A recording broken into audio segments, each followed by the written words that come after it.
မှာဆိုလို့ရှိရင်အခုလောလောဆယ်ပေါ့နော်ဖြေဖို့ရည်ရွယ်ထားတဲ့သူလေးရှိလို့ရှိရင် reaction လေးပေးပါအောင်လား exam preparation ဆိုတော့အဲ့ဒါလေးနဲ့စလိုက်ရအောင်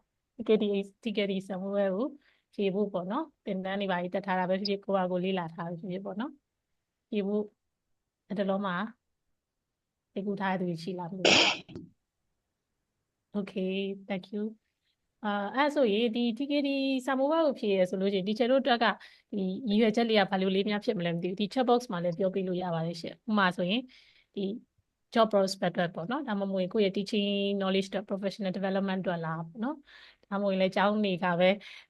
ဒီဟာလေးရှိထားရင်အဆင်ပြေရမို့လို့လားပေါ့နော်ကိုယ့်ရဲ့ဟွာလေးကိုလည်း chat box ကနေလည်းပို့လို့ရတယ်လို့ဆွေးနွေးလို့လည်းရပါတယ်ရှင့်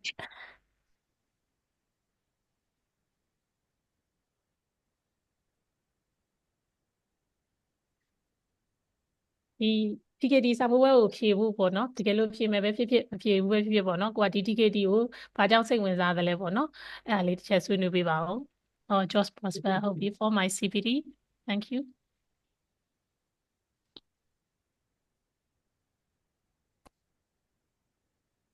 okay CPD get knowledge love for learning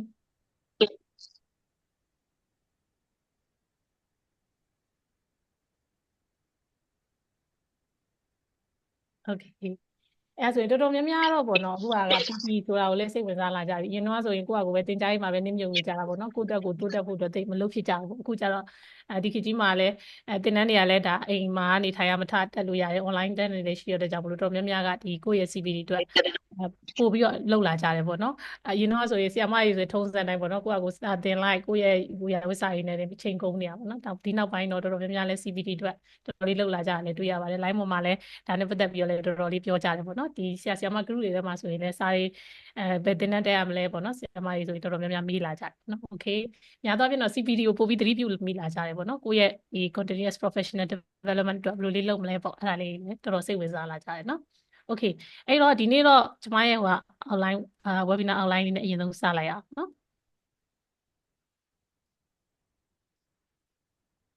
I want to be confident in teaching and engage the activities okay thank you teacher ရွှေစင်ခိုင်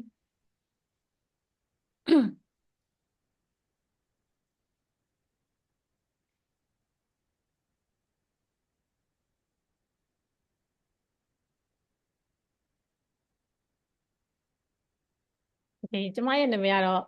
ဆရာမတို့ဒီချက်မြက်လို့တော့တည်သူတွေလည်းဒီမှာပေါ့နော်နာမည်ပြည့်စုံကတော့မြက်သိန်းဖြစ်ပါတယ်လောလောဆယ်မှာတော့ဒီ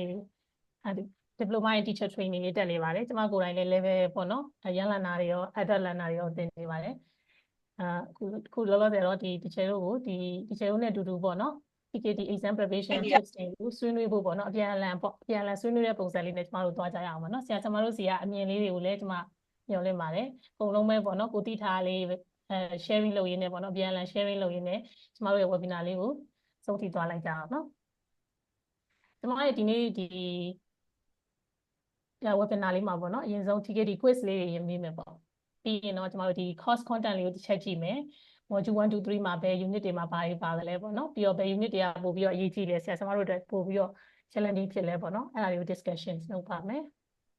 ပြီးရင်နောက်မှာတော့ဒီ somewhere မှာတွေ့ရမယ့် task type ပေါ့နော်မေးခွန်းပုံစံလိုပဲဆိုကြပါစို့မေးခွန်းလေးကဘယ်လိုမျိုးစားလေးကိုမေးတတ်တယ်လဲပေါ့နော်အဲ့ဒါလေးကိုတစ်ချက်ကြည့်ပါမယ်ပြီးရင်ကျမတို့ဒီ module 1မှာကျမဒီနေ့တနာရီခွဲအတွင်းမှာပေါ့နော်တော်တော်များများလဲဟိုအကုန်လုံးကြီးပြောဖို့အတွက် cover မမိဘူးဆိုတော့လေ module တစ်ခုစီမှာနည်းနည်းဆရာဆရာမအများစု challenging ဖြစ်တယ်ပေါ့နော် topic လေးကိုရွေးထားပါတယ်အဲ့တော့ဒီ phonology လေးရှိတယ်နောက်တစ်ခုကကျတော့ဒီ module 2က lesson plan လေးလဲ sequence လုပ်တဲ့နေရာမှာပေါ့နော် exam မှာတော်တော်လေး challenging ဖြစ်တဲ့အတွက်ကြောင့်မို့ဒါလေးလဲရွေးထားပါတယ်နောက်တစ်ခုကတော့ module 3ရတော့ teacher roles လေးရွေးထားပါတယ်ပေါ့နော်ဆရာဆရာမတွေရဲ့ roles တွေဘယ်လိုရှိသလဲပေါ့အဲ့ဒါလေးတွေလဲဆွေးနွေးမှာပါပြီးတော့နောက်ဆုံးမှာတော့အကုန်လုံးပေါင်းပြီးတော့မှ exam preparation နဲ့ tips တွေလေးလည်းနည်းနည်းပြောမယ်ပေါ့နော်ဟုတ်ကဲ့အရင်ဆုံး quiz လေးနဲ့စလိုက်ရအောင်နော်ဒါတော့တော်တော်များများသိပြီးသားဖြစ်မှာပါ core modules ဘယ်နှခုရှိလဲမသိနော် TKD မှာပြောကြည့်ပါဦးချက်ပေါင်းကလည်းပြောလို့ရပါတယ်unmute လုပ်ပြီးလည်းပြောလို့ရပါတယ်3ပါ core modules ပေါ့နော် core modules 3ခုရှိတယ် okay အဲ့ဒါဆိုရင် additional modules ကရော2ခု okay 2ပါ2 Okay 2 additional modules အဲ့လေဘာလေးဖြစ်မလဲရှင့်ဆက်လောက်ဆွေးနွေးပေးပါ additional modules နှစ်ခုတည်းမယ် TKT for ရန်လာမယ် ရန်လာနာနဲ့ကလီနဲ့ Okay TKD-YL နဲ့ TKD-CLI ပေါ့နော်ရန်လာနာအတွက်ရဒီ English mode တဲ့တခြား subject တွေကိုသင်တဲ့ဆရာဆရာမတွေတက်တဲ့ CLI ရပေါ့နော်အဲ့ဒီနှစ်ခုရှိရ TKD-YL CLI နော် Okay ဒါလေးရောဒီ exam paper ဖြေလို့ရှိရင် Samuel ထဲမှာအချိန်ဘယ်လောက်ကြာလဲမသိ time 18 minutes yes 18 minutes အဲ့18 minutes အတိုင်းမှာ question ကရောဒီမေးခွန်းကလွယ်သွားပြီနော်ဘယ်နှခုပါ yes 18ဆိုတော့ကျမတို့ကတကယ်တော့အပြင်မှာလေးကြည့်ရင်ကျတော့ဒါလေးနည်းနည်းလေးကွက်တီကြတာတို့ပိုးနေရလို့ဖြစ်တာဆောင်းမောကန်းနဲ့သူ့ဟာနဲ့သူအချိန်ကတစ်ခါလေးကြောက်လဲပိုးပေမဲ့လေတစ်ခါလေးသူ့ဟာနဲ့သူမလောက်တဲ့ခါလေးရှိပေါ့နော်အဲ့တော့တခြားလေးတော့ပြင်ဆင်သွားမှာပေါ့နော်တစ်ပုတ်တစ်မိနစ်လုံးနဲ့ okay အဲ့တော့ဒီ question တစ်ခုစီရဆိုလို့ရှိရင်အမှတ်တူတူရလားပို့ပေးတဲ့ဟာမျိုးရှိလား မရှိဘူး မရှိဘူးเนาะ the same number ဘုတ်အမှတ်ပဲเนาะ5မှတ်တန်းလို့10မှတ်တန်းလို့အဲ့လိုမျိုးမရှိဘူးပေါ့เนาะ okay အဲ့တော့ဒီ lesson planning ကဘယ် module မှာစစ်တယ်လဲ module 2 ပါရှင် 2ဟုတ်ပါတယ်ဒီ module 2မှာ lesson planning ကိုအဓိကပြောရဲပေါ့เนาะ okay background to language learning ရော 1ပါရှင် 1เนาะသူက1မှာဒါကနေအရင်စ language learning တို့ language teaching တို့ဒီပိုင်းနေရလားเนาะ okay classroom management ကရော 3ပါပါရှင် okay so အဲ့ဆိုရင်နောက်ထပ်မေးခွန်းလေးကြည့်အောင်ဒီမှာကျွန်မရေးထားတဲ့ task types တွေရှိရပါတော့ task types တွေမှာTKD exam မှာမမေးတဲ့ဟာပဲရလဲမသိ 2ပါရှင် yes two force မမေးဘူးเนาะကျန်တဲ့ matching multiple choice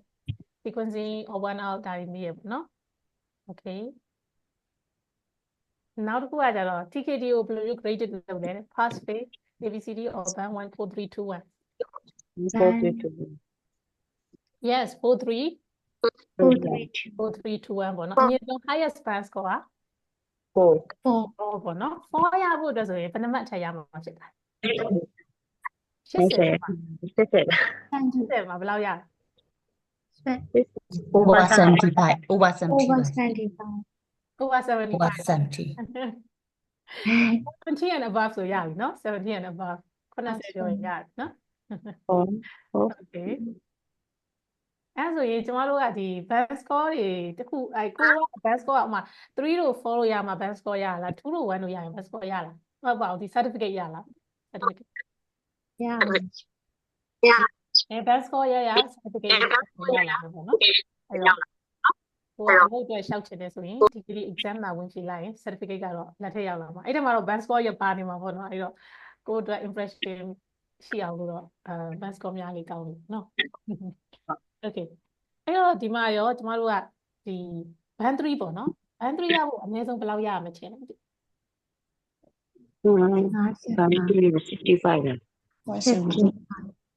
55 50 60အဲ့နှစ်ခုတည်းတစ်ခုတော့ဖြစ်မှာဖြစ်တယ်ဖြစ်မလား 55 60 okay ကြာ55 50 55 50ဆိုရင်ကို45အထက်ဆိုရင်ကို band 3ရနေပြီနော်အဲ့ဆိုတော်တော်လေးတော့ band 3ရတော်တော် range ကကျဲတာပေါ့နော်ကိုက46ရတဲ့သူနဲ့69ရတဲ့သူနဲ့ band 3ပဲအဲ့တော့ band 4ရဖို့ကနည်းနည်းခက်တာပေါ့နော်ဒါပေမဲ့ band 3 range ကတော်တော်လေးကျဲတယ်ကိုက band 3ရအောင်တော့တော်တော်များများဖြေလို့ရတယ်ပေါ့နော် okay အဲ့တော့ဒီ certificate ကရောဒီ core module 3ခုဖြေရင်ဘယ်နှခုရမယ်ထင်လဲ3ခုရမယ်နော် နောက်တစ်ခုကကျတော့ဒီကတော့ကိုယ့်အတွက်တားပြီးတော့အရင်မကြည့်ပါဘူးနော်ဒီဖြေပြီးလို့ရှိရင်ဘယ်လောက်လောက်နေရင်ကိုယ့်လက်ထဲ certificate ရောက်လာပြီ man okay ဒါတော့သူများနိုင်ငံရဲ့စံနှုန်းတွေနဲ့လားတော့မသိဘူးပေါ့နော်2 to 3 weeks လောက်ဆိုတော့ရပြီကျမတို့မြန်မာပြည်အခုလောလောဆယ်အခြေအနေတွေကတော့တစ်ခါတည်းလေတစ်လ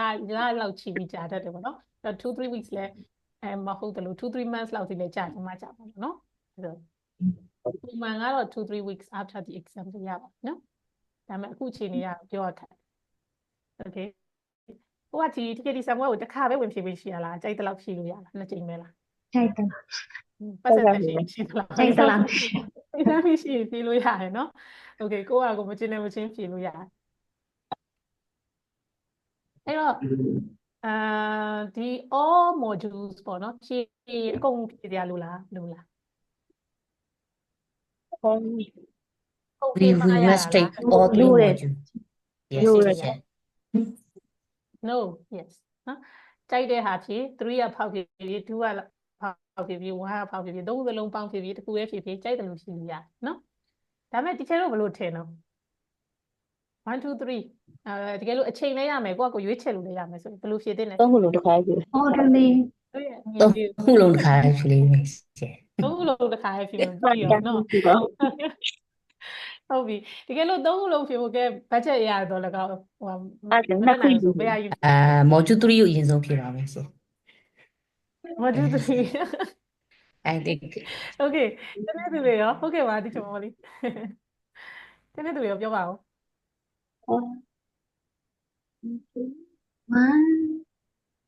one နဲ့ one three နဲ့ 3နဲ့ကိုတွဲပြီးတော့2ကိုတစ်ခုဖြစ် 3ရောတွဲမယ်2ကိုတစ်ခုဖြစ်မယ် okay ကျွန်မ personally အမြင်ပေါ့နော်ဒီကျတို့ရဲ့အမြင်တွေလည်းဟိုပါပေါ့နော်သူကလည်းအဆင်ပြေတယ်ကျွန်မ personally အမြင်ကတော့1တော့ဖတ်တယ်မယ်ပေါ့နော်1ဖြည်းဖြည်းမဖြည်းဖြည်းဖတ်ရမယ်လို့တော့ထင်တယ်ဘာလို့ဆို1လေးဖတ်ပြီးမှ2တို့3တို့ဖြည့်ရင်တော့ပိုကောင်းတယ်ရှင်ဘာလို့ဆိုသူကအခြေခံတွေတော်တော်များများပါတာဆိုတော့လေနော်ရှင်းနိုင်ရင်တော့ခုနပြောသလိုဒီကျတို့အများစုပြောသလို3ခုသလုံးဖြည့်လိုက်တာအေးတာပဲနော်ပတ်စံကတော့ခုကဒီအတိုင်းပဲနော်exam fees တွေမြင့်နေတော့နည်းနည်းတော့ပြန်ချိန်ရမှာ okay ဒါပေမဲ့ဖြစ်နိုင်ရင်တော့ကိုက3ဖြည့်ဖြည့်2ဖြည့်ဖြည့်1လေးပါဖတ်ပြီးဖြည့်ရင်တော့ပိုကောင်းပါရဲ့ရှင်နောက်ဒီချက်1မှာကြာတဲ့ခါကျတော့ तू ကဒီ English language skills တွေပါပြန်ပြီး तू ကပါသွားတာဖြစ်တော့လေ1ကပို့ပြီးတော့အခြေခံပို့ကြတယ်လို့လည်းထင်တယ် ဟုတ်ကဲ့ရှင်ဟုတ်တယ်ဒီချက်ဟုတ်ကဲ့အဲ့ဒါတကယ်မှန်ပါတယ်ဟုတ်ဒီနေ့ဆရာမတို့အမြင်လေးပြောပြပါအောင်နော်ကိုကဘယ်ဟာကိုရင်ဖြည့်တင်တယ်လို့ထင်လဲဘာကြောင့်လဲပေါ့နော်အဲ့ဒါလေးဆွေးနွေးပြပါအောင် ခုနဒီချက်ပြောရတဲ့အတူတူပဲလေချက်အဲ့လိုပဲယူဆတယ် ဟုတ်ကဲ့ကျမတို့ဆိုရင်3ကိုစတက်ပြီး3ဖြည့်ပြတယ်ဒါပေမဲ့လေအဲ့လိုပေါ့ကိုကလည်းဘာရတော့မဟုတ်ပါဘူးဒီစော join တော့မယ်ပေါ့အဲ့ဒါနဲ့ဖြည့်လိုက်တာပေါ့နော် TKD လေးရင်ပြအောင်လုပ်မယ်ဆိုဖြည့်လိုက်ဒါပေမဲ့ကိုဖြည့်ပြီးမှတိလိုက်ရတာအော်1လေးတာရင်ဖြည့်ကောင်းမယ်အဲ့လိုမျိုးတော့တွေးမိတာပေါ့နော်ခုနပြောသလို basic တွေပါတယ်ပေါ့နော်ပို့ပြီးတော့လည်းပါတယ်အဲ့တော့ကျတို့အနေနဲ့သင်တန်းတက်လို့ကြုံတဲ့ဟာပဲတက်လိုက်ရတယ်ဆိုတော့1ကိုတော့ကိုယ့်အကိုလေးတော့ဖတ်ပြီးတော့မှ channel skill channel module ကိုဖြည့်ဖို့တော့ကျွန်မအကြံပြုချင်ပါတယ်ရှင် okay ကိုရနိုင်တဲ့အမှတ်အများဆုံးကဘယ်လိုမျိုးရနိုင်တာလဲအများဆုံးပြောကြတာဗါရဲ့ဒီကဒီဖြင့်ဘာရအောင်ဖြေမယ်လဲ 4ရဖြေမယ် အဲ့ဒါမရတာဒါထားတော့ဘန်4ပဲဘာမှမလျှော့ okay အဲ့တော့80ရဲ့80နဲ့အထက်ဆိုရင်ဘန်4ကတော့ရတယ်နော် okay တခြားလေးကျင်တယ်ကိုကလည်းဒီ language skill လေးကလည်းနည်းနည်းကောင်းတယ်ဆိုရင်စာဖတ်အားလည်းကောင်းတယ်ဆိုရင်ရပါနော် okay certificate ရမှာလားဒီမေးခွန်းကတော့မေးစရာမလိုဘူးပေါ့နော်ရတယ်ပြီးတော့3ခုသလုံးခွဲပြီးရတယ်နော်ဒီမေးခွန်းလေးတော့ဘယ်လိုထင်တော့ဒီကျတော့ teaching knowledge test ပဲစစ်တာလားကိုယ့်ရဲ့ English language ရောစစ်တယ်လို့ထင်လားဒီ TKT exam က စစ်တယ်ရှင် For me yes I think teacher I think so okay တကယ်တော့ तू ကကိုယ့်ရဲ့ဒီ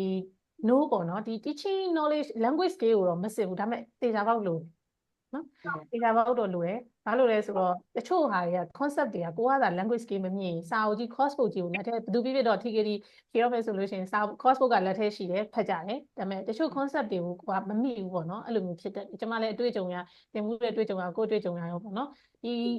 language skill လေးအတော်အသင့်ကောင်းမှာပေါ့နော်ဒီစာဖတ်ရတာလည်းပိုစင်ပြီးရ concept လည်းပိုမိဘူးပေါ့နော်ကျွန်မတို့အဲ့လိုထင်တယ်ဒါပေမဲ့စာမိုးဘက်မှာတော့ language skill ကိုစစ်ပါလို့ရှိနော် teaching knowledge ကိုပဲစစ်ပါ okay အဲ့တော့သူတို့မှာ English level လေးဘယ်လောက်ရှိတဲ့တယ်လို့ထင်တယ် certain level ရှိတယ်လား certain intermediate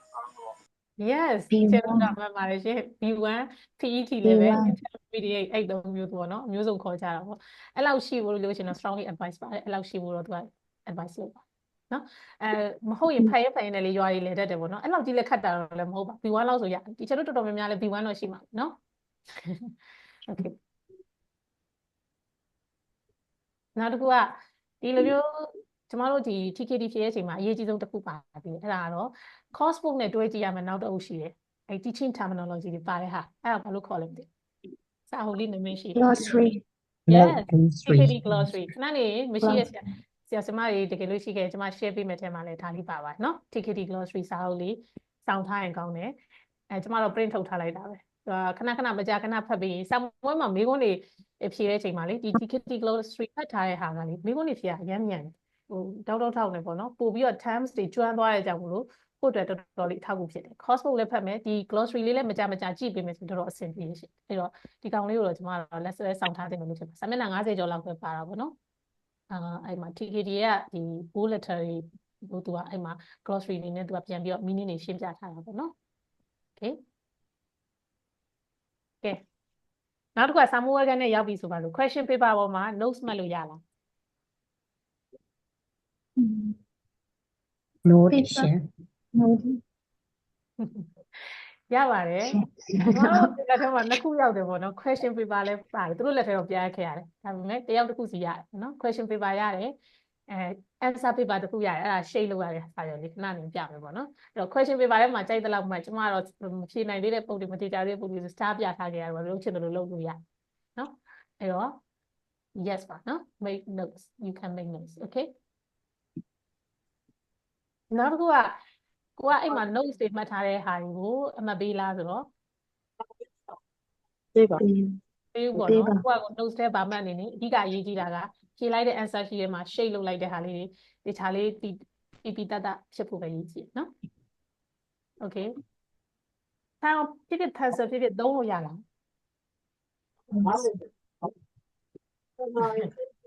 answer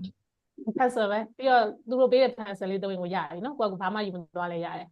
နော်ဟုတ်ပြီ dictionary သုံးလို့ရတယ် no no no okay ကဲဒါလေးကြည့်ပါဦးဒါလေးကကျမတို့စာမွေးမှာတွေ့ရမယ် answer ရှိနေဒီထဲမှာတော့ဘာမှမမှတ်အောင်ပေါ့နော်သူတို့ဖြေခိုင်းတာတွေပဲဖြေရမယ် sentence number တို့ဒီ signature ကိုယ့်ရဲ့ဒီဟာလေးအကုန်လုံးဖြေမယ်ဖြေပြီးလို့ရှိရင်ဒီမှာတွေ့လားမသိဘူးဒီချက် ABCD EFG HI လို့ပေးထားတယ်အဲ့ဒီထဲမှာကျမတို့က shade လုပ်ရင်ရပါတယ်နော် shade လုပ်တဲ့ချိန်မှာလည်းတစ်ခါလေးဆိုလို့ရှိရင်လေဟိုလိုဒီလိုလေးမဖြစ်ရင်တော့အကောင်းဆုံးပဲအဲဆိုရင်ကိုကအမှတ်ရမှာပေါ့နော်ပြပြတသားနဲ့တခြားလေး shade လုပ်ထားရင်ရတယ်တစ်ခါလေးဒီထဲမှာမသေးကြတဲ့ပုံစံကျမတို့ question paper ထဲမှာသွားပြီးတော့မှခဏမှတ်ထားဒါပေမဲ့တခုရှိတာ you don't have time to shape the answers okay 80 မိနစ်အတွင်းမှာဒီဟာတခါလေးအပြီးဖြစ်နေရမှာเนาะတချို့ရှိတယ်question paper ထဲမှာရှောင်းမှတ်ထားပြီးတော့လေဒီထဲမှာကူးဖို့မေ့သွားတာ shape လုပ်ဖို့အချိန်မကျန်တော့တာရှိတတ်တယ်အဲ့တခုလေးတော့သတိထားပေးပါအောင်เนาะကိုကပြီးမှငါဒါလေးကိုဇိမ်ပြင်းနေပြီလှလှပပလေး shape လုပ်မယ်ပေါ့စိတ်ကူးထားပြီးတော့ဟိုကပြီးဟိုကကိုကစာမွေးဖြေတော့ကြာလဲအချိန်ကမလောက်ဘူးတချို့ပုတ်တွေကြာကြီးစဉ်းစားရတာမပါလာတော့ကြာအဲ့မှာသူကထပ်တော့ဟေးဆိုဒီထဲမှာဘာမှကိုမှ mark မရှိဘူးဆိုအဲ့ဆိုတော်တော်လေးတော့ကိုဟမ်းပြီပေါ့နော်အဲ့လိုမျိုးမဖြစ်အောင်တော့သတိထားမှာပေါ့အဲ့တော့ဖြစ်နိုင်ရရှိတဲ့အဖြေကိုတေချာတဲ့အဖြေကိုဒီထဲမှာပဲ shape လုပ်တာတော့အကောင်းဆုံးပါပဲနော်မတေချာတဲ့ပုတ်ဆိုရင်လည်းquestion paper ထဲမှာသွားပြီး star ပြပါနော်ဖြစ်နိုင်ရင်80 မိနစ်အတွင်းမှာကိုကဒါအကုန်ပြီးရမယ်ဆိုတာလေးကိုတော့ထည့်ထားမှာပေါ့နော်ဟိုရင်ဟို80ပုံလို့ question paper ရဲ့သွားဖြေထားပြီးဒီထဲမှာ shape လုပ်ဖို့အချိန်ကိုထည့်မထားဘူးဆိုရင်တော့အဆင်မပြေဘူးပေါ့နော်exam tips ထဲမှာဒါ very important advice ပေါ့နော်ဟုတ်ကဲ့ပါဆက်ပါအခုထိဒီ TKD teaching knowledge test နဲ့ quiz လေးနဲ့ပတ်သက်ပြီးတော့ဒီ quiz ထဲမှာမပါဘဲမေးချင်တဲ့မျိုးလေးရှိရင်မေးလို့ရပါတယ်ကိုတိထားလေးလည်းမျှဝေပြီးလို့ရပါတယ်ဒီထဲမှာပါဘဲနဲ့ပေါ့နော်ဟုတ်ကဲ့ပါရှင်ဒီချေဟန်နီသိဟုတ်ကဲ့ဒီချေဟိုဟာလေးသိကျင်တာလေးရှိလို့ဒီချေTKG လေး TKG မတက်ဘဲနဲ့လေထီဆောကို join လို့ရလားပေါ့နော်တကယ်လို့ကို့မှာကကိုကပေါ့နော် diploma in teaching တို့ diploma in English language teaching တို့အဲ့ဒါတွေပြီးသွားပြီဆိုလို့ရှိရင် TKG မတက်ဘဲနဲ့ထီဆောကိုအဲ့လိုမျိုးကြော် join လို့ရလားရှင်ရတယ်ရှင်ရတယ်လက်ခံတယ်သူကကျမထင်တော့ပေါ့နော်ဒီYOU SEO ကြီးတို့အဲ့လိုအကြောင်းမျိုးတွေက ELT မကြနဲ့ပေးထားတဲ့သူတွေကျမတက်ခဲ့ကျမမန္တလေးထီဆောစင်တာပေါ့နော်ဆရာမျိုးညွန့်မော်စီမှာတက်ခဲ့တာပါအဲ့လိုမျိုးပြီးထားတဲ့သူတွေလက်ခံတယ်ပြီးတော့ ELT ပေါ့နော် ELT ပြီးထားတဲ့သူတွေလည်းဆရာလက်ခံပေးပါတယ်တခုတော့ရှိရယ် language level ကတော့ဆရာလည်း B1 B2 လောက်ကြီးတောင်းတယ်ပေါ့နော်အဲ့ဒါလေးကိုတော့ဆရာစီမှာတော့ဖြေရတယ်ပေါ့နော်ဒါကျွန်မသိတဲ့ဟာကိုပြောတခြား center တွေလည်းလက်ခံတယ်လို့ကြားကြပါတယ်ရှင်အဓိကတော့ခုနပြောသလိုELT တော့၎င်းဒီဘက်ကဟိုပါပေါ့နော်ပညာရေးတစ်ခုခုက image တော့၎င်းပေါ့နော်ပြီးထားရင်ရပါတယ်ရှင်ဟုတ်ကဲ့ဒီကုန်းလေးအတွက်ကျေးဇူးတင်ပါတယ်တခြားရောပါမေးချင်တယ်ရှင်နော် ဟုတ် thank you ပါရှင် thank you ပါဒါပေမဲ့တခုရှိရတော့အဲ့ TKD စာအုပ်ဖတ်ထားတယ်လို့ပိုကောင်းတယ်ဒီချက်စာမိုးဝဲအတွက်ပတ်စံexam fees အတွက်ပေါ့နော်ဟောပြီးကုန်ခံဦးဒီ certificate ကလည်းကိုယ့်အတွက်အဲ့လောက်ကြီးအရေးမကြီးဘူးဆိုရင်စာအုပ်လေးဖတ်ထားပေါ့နော်အဲ့လိုမျိုးလေးကိုယ့်အကို self study လုပ်ထားပြီးတော့ TSO တန်း join လို့ရပါတယ် အဲ့လိုဟုတ်ဒီကျ ဟုတ်ကဲ့ ခုလောက်မေးပြလို့ပါတယ်ဟုတ်ဟိုပါပေါ့နော်ဟိုဒီ TKG ကလေဟို BD ပေါ့နော်ဒီ BioE တို့ဘာတို့ကနေပြီးတော့အဲ့လို BD တွေဘာတွေပြီးထားတဲ့သူတွေကြတော့ဒီကျ ဟုတ်ကဲ့ကျွန်မပြောသလိုခုနပြောသလိုပေါ့နော် image ဆိုရင်တော့ပိုကောင်းတယ် ဟုတ်ကဲ့ဒီကျ ဒီကိုယ့်ရဲ့ဟိုဟာဘာသာသုံးခုလားမသိဘူးချိုးရတယ်မလားဒီချက်အဲ့ဒီချက်မှာလေသုံးခုလားလေးလားကျွန်မသိချာတော့မသိ ဟုတ်ကဲ့ အဲ့မှာ English ပါတယ်ရပါရဲ့ရှင် ဒီကျဟိုပါပေါ့နော် BD မှာကြတော့ဒီကျဟိုပါပေါ့ education methodology ရယ် ဟုတ် psycho ရယ်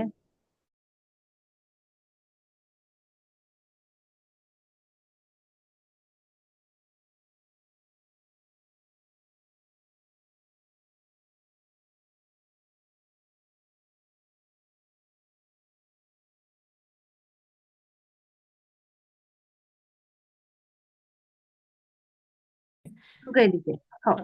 အဲ့တော့ဒီကျတကယ်လို့ပေါ့နော်အဲ့ဒီပေါ့ science major တွေပေါ့နော်ခုနကတော့ဒီကျပြောလို့အဲ့ဟို physics chemistry အတွဲနဲ့ယူထားတယ်ဆိုလို့ရှိရင်ဒီ TKD ကိုမော်ယူကိုဖြည့်တင်လားဒါမှမဟုတ် TKD clean ကိုဖြည့်တင်အဲ့ဒီဘက်ကပို့အစီအစဉ် ဘယ်ဟာပိုစင်ပြေတော့ဆိုတော့ကျွန်မကတော့ကိုယ့်ရဲ့မြင်ရပြောမယ်ဆိုဆရာမအနေနဲ့ဖတ်နိုင်ရင်လေ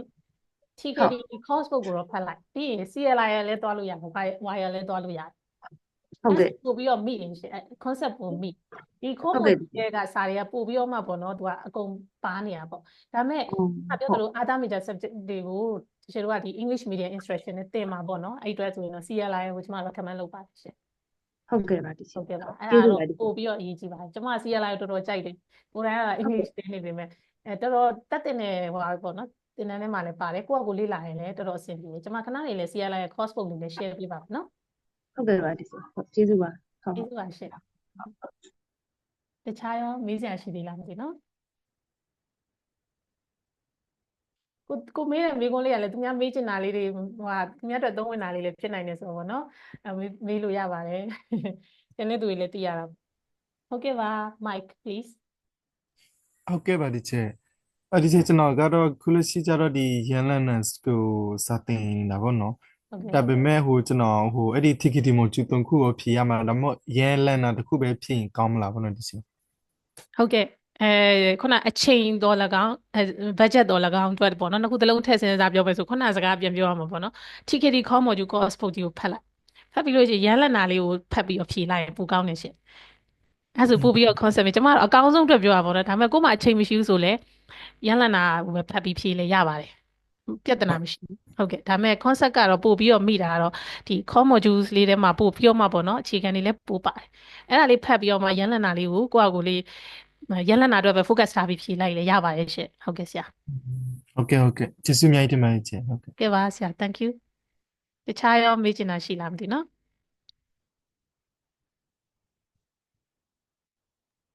Hello တချေ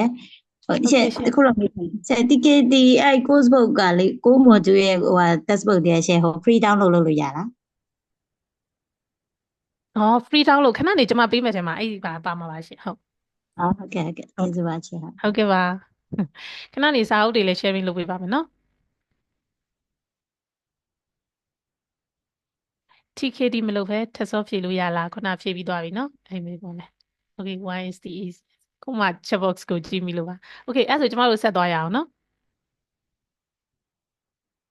နောက်တစ်ပိုင်းအနေနဲ့ကျမတို့သွားမှာကတော့ဒီခုနပြော course content လေးမိတ်ဆက်တဲ့ဘိုင်းပေါ့နော်ဒီမှာဆို module 1မှာပိုင်း3ပိုင်းပါပါတယ်ဒီချက်လို့ဒါလေးကို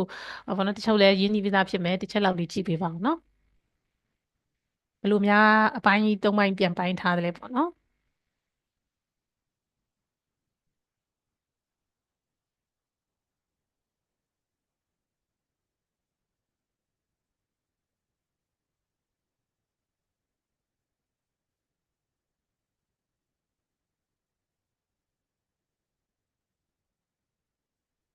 သူစာအုပ်ရဲ့စီစဉ်ထားပုံက module 1ဒီအခြေခံကြတယ်လို့ teacher တို့ရောထင်လားမသိဘူး Yes, I did so, teacher. yes okay ကျမတို့ language learning လုပ်ကြတဲ့ကရေးနေပြီးသား unit တွေကဘယ် unit တွေလဲမသိဘူးဟို as a teacher တယောက်အနေနဲ့မဟုတ်ဘူးเนาะ as a language learner Mm. ဘယ် unit တွေလဲရေးနေလို့မသိဘူး Unit 1, ဟမ် 5, 6, 7, 8. basics က vocab နဲ့အတူတူပဲပေါ့နော်ဟုတ်တယ် Yes, ပြီးတော့ teacher. ရော Functions, reading, writing, listening. Maybe 1 to 8, teacher. 1 to 8 1 to yes 8. သူရဲ့ကောင်းစရာ Yes, maybe 1 to describing 8. language and language skill ပေါ့နော်ဒီ language and background to language learning and teaching အောင်မှာ module 1ရဲ့ကောင်းစရာအောင်မှာဒီ language နဲ့ language skill တွေပေါ့နော်အဲ့တော့ဒီမှာ၈ခုပါတယ်ဆိုတော့ကျမတို့က language skill က၄ခုဆိုတော့ channel ၄ခုကိုကျမတို့က system လို့ခေါ်တာပေါ့နော် system grammar ရဲ့ lexics ရဲ့ phonology ရဲ့ functions ဒီချက်တို့တဲ့ဒီထဲမှာ TKD ဆောင်းဝဲပြင်ဘယ်ခန့် challenging ဖြစ်ဆုံးလဲ Phonology. ရှင် For me, phonology, teacher. phonology Yes, okay it's ကို difficult လုံးလဲ for ဒါ me. ပဲเนาะတကယ်အဲ့ဒါတကယ်ကို Yes. ဟုတ်တယ်เนาะတော်တော်လေးကဏ္ဍတွေဒါများတာဘူးဘယ်ကြည့်လို့ကြည့်ရမှန်းတော့မသိဘူးဖြစ်တယ်ပေါ့နော်အဲ့တော့ခုလဲTKD တော့တစ်ချိန်ချိန်တော့ဖြေမှာဆိုတဲ့လူတွေအတွက်ဆိုတော့ဒီ phonology လေးကိုခုတည်းကအချိန်ရကြတယ်ကြည်ထိုင်တော့ပိုကောင်းတယ် someone ဒီမှာဆိုရင်အဲ့ကောင်တော်တော် stressful ဖြစ်တယ်ပေါ့နော်ဒီမှာတင် okay အဲ့တော့ဒီအပေါ်က၄ခုကိုကျမတို့က system လို့ခေါ်တယ် language system ပေါ့နော်သူက language လို့ပဲရေးတာအောက်က၄ခုကို language scale လို့ခေါ်တယ်ကျမတို့စာသင်ရင်လည်းကျောင်းသားတွေကိုဒီ၄ခုဒီ၈ခုကိုသင်တာပေါ့နော်အပေါ်က system တွေလည်းသင်ရတယ် scales တွေလည်းသင်ရတယ်နော် okay ပြီးတော့နောက်တစ်ခုကဒီမှာ language learning ပေါ့နော် background to language learning အောက်ကကျတော့ background to language teaching အဲ့တော့ language learning ဆိုတဲ့အတိုင်းပဲကျောင်းသားတွေလေ့လာတဲ့အခါမှာကိုသိရမယ်ပေါ့နော် learner တယောက်အနေနဲ့ learner ဘက်ကိုကြည့်ပြီးတော့သိရမယ်ဟာတွေဒီ motivation exposure and focus on form error တွေအကြောင်းပြီးတော့ L1 and L2 learning ရဲ့ကွာခြားချက်တွေပြီးတော့ learner characteristics တွေ learner needs တွေဒါတွေက language learning ဘိုင်းမှာသူတို့ language ကို learner တွေ learn လုပ်တဲ့အခါမှာဘယ်လိုလေးလေ့လာရမလဲပေါ့နော်ဒီချက်တွေရှိပါရဲ့ရှင်နောက်တစ်ခုက teaching ဘိုင်းရောက်လာပြီ teaching ဘိုင်းမှာကျကျွန်တော်တို့က1 2 3 4 ၄ခုပဲ okay language teaching အတွက်ကျွန်တော် approaches တွေ method တွေပါမယ်ပေါ့နော်ပြီးတော့ activities တွေရောက်လာရောပြီးတော့ကျွန်တော်အတန်းထဲမှာဘယ်လိုမျိုး practice activities တွေလုပ်မလဲပြီးတော့သူတို့အတွက်ဘယ်လိုမျိုး tasks တွေဖန်တီးပေးမလဲပေါ့နော်အဲ့လိုမျိုးတွေရှိမယ်နောက်ဆုံးကကျတော့ကျွန်တော်တို့ assessment နဲ့ပိတ်လိုက်တာနော် assessment မှာလည်းကျွန်တော်တို့ types and tasks ဆိုရှိတယ်နည်းနည်းလေးဖြတ်မေးပါအောင်မယ်ဒီချက်တို့သိထားတဲ့ assessment လေးဘာလေးရှိလဲမသိ Formative assessment, formal assessment, informal Okay. assessment, ဟုတ်ပါတယ် proficiency assessment. ဟုတ်ကဲ့ပါအမှန်ပါတယ်တချေတော်တော်များများစုံသွားတာပဲ thank you ပါတချေမော်လီတခြားသူတွေရောပြောပြပါဦးဒီ assessment types and tasks ပေါ့နော်ကိုယ့်ရဲ့အကြောင်းမှာကိုခုလုံးဖြစ်နေတဲ့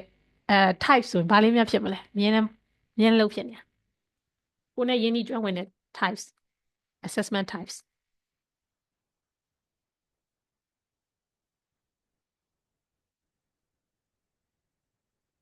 okay အဲဆိုရင်ကျမတို့တော်တော်များများကတော့ informal assessment ကတော့ကျောင်းသားတွေစာသင်ရင်းနဲ့တောက်လျှောက်တော့လုပ်ဖြစ်နေတာပေါ့နော်ဒါပေမဲ့အဲ့ဒါကိုတော့ဘယ်လိုပြောအကောင့်ထဲနဲ့တော့တိတ်မပြဖြစ်ကြဘူးပေါ့နော် Samuel ဆို summative assessment ပေါ့နော်ကျမတို့ပြီးမှနောက်ဆုံး Samuel ကြီးစစ်တဲ့ Samuel ကိုပဲတော်တော်များများအကောင့်ထဲနေနဲ့မြင်ကြဒါပေမဲ့ဆီယမဆိုတဲ့မျိုးက auto ကို assessment ကတောက်လျှောက်လုံးတာပဲကလေးကဘယ်လိုစာလိုက်နိုင်တယ်မလိုက်နိုင်ဘူးတောက်လျှောက်အဲ့ပေါ်မှာကြည့်ပြီးတော့လေကိုယ့်ရဲ့ teaching method ကိုလည်းအမြဲတမ်းပေါ့နော် flexible ဖြစ်အောင် adapt ဖြစ်အောင်လုပ်နေရတာပေါ့ adapt ပြန်လုပ်နေရတဲ့သဘောရှိရပေါ့နော်အဲ့တော့ assessment ကလည်းတော်တော်လေးအရေးကြီးပါတယ်ဘာလို့လဲဆိုတော့ဒီ assessment ပေါ်မှာမူတည်ပြီးတော့မှကျောင်းသားတွေကိုအကဲဖြတ်လိုက်တဲ့ပေါ်မူတည်ပြီးတော့မှကိုယ့်ရဲ့ teaching method တွေ techniques တွေကိုကျမတို့လို့သလိုပြန်ပြီးတော့မှတင့်တော်သလိုပြန်ပြီးတော့မှအမြန်ချိန်ထိုးနေရဖြစ်ကြမလို့ဒီ assessment ကလည်းအရေးကြီးရပေါ့နော်အဲ့တော့ဒီဟာကဒီစာမှုဘွဲအတွက်တည်းမဟုတ်ဘူးကျမတို့တော်တော်လေးကိုရေးပါတယ်ပေါ့နော် teaching ဘိုင်းမှာရေးပါတယ် unit ထဲမှာပါပါတယ်နော် unit 18เนี่ยအဲ့တော့တော်တော်များများ challenging ဖြစ်တာတော့ unit 3ပေါ့နော် okay ကဲအဲ့ဆိုရင် module 2လေးကိုကြည့်လိုက်အောင်နော် module 2မှာကျတော့နှစ်ပိုင်းပဲပါတော့တယ်ပေါ့နော်သူက lesson planning and use of resources လို့ပြောထားတယ်အဲ့တော့ lesson planning မှာဆိုရင်ကျမတို့ကထုံးစံတိုင်းပဲ lesson တစ်ခုကျမတို့သင်တော့မယ်ဆိုရင် aims ရှိရတယ်ပေါ့နော် outcome လို့လည်းတချို့ကပြောကြတာပေါ့ lesson တစ်ခု outcome ရှိမယ် aim ရှိမယ်ကျမတို့အဲ့ဒါလေးကဘာတွေများလဲဖြစ်မလဲကိုသင်မဲ့သင်ခန်းစာ aims တွေ outcomes တွေကိုကိုယ့်ဘာသာကိုပဲအရင်ဆုံး select လုပ်လိုက်တယ် identify လုပ်လိုက်တယ်ပြီးရင်lesson plan ကြီးကိုကြာကြာနာ formally ဆွဲရတော့မယ်ဆိုလို့ရှိရင်အဲ့မှာပါတဲ့ components တွေကလည်းရေးကြည့်လာနော်time တို့ဒီ stage တို့ဟို techniques တွေဒါတွေပေါ့နော် procedure တွေဒါတွေပါလာ အဲ့ဟာတွေကိုအတွင်းကြကြပေါ့နော်သေးစိတ်သိရမှာတော့ unit 20ပါပြီးရင်အဲ့ lesson plan ကိုတစ်ခုတည်းဆွဲမယ်ဆိုလည်းရတယ် sequence of lesson ဆိုတာကျွန်မတစ်ပတ်စာ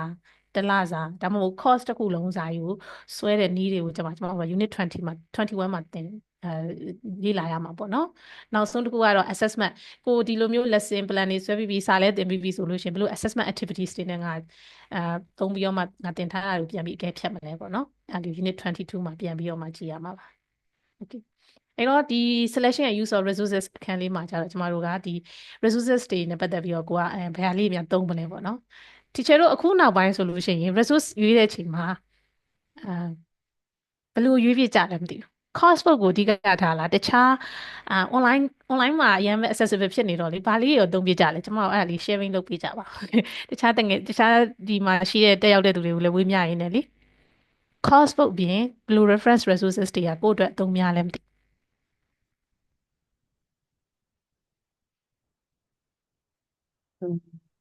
ဟုတ်ကဲ့ To me, beside the course textbook, student and needs sometimes I also use ChatGPT. ChatGPT ဟုတ်ကဲ့ပါပြီးတော့ရောဘာရှိသေးလဲမသိဘူးเนาะဟုတ် And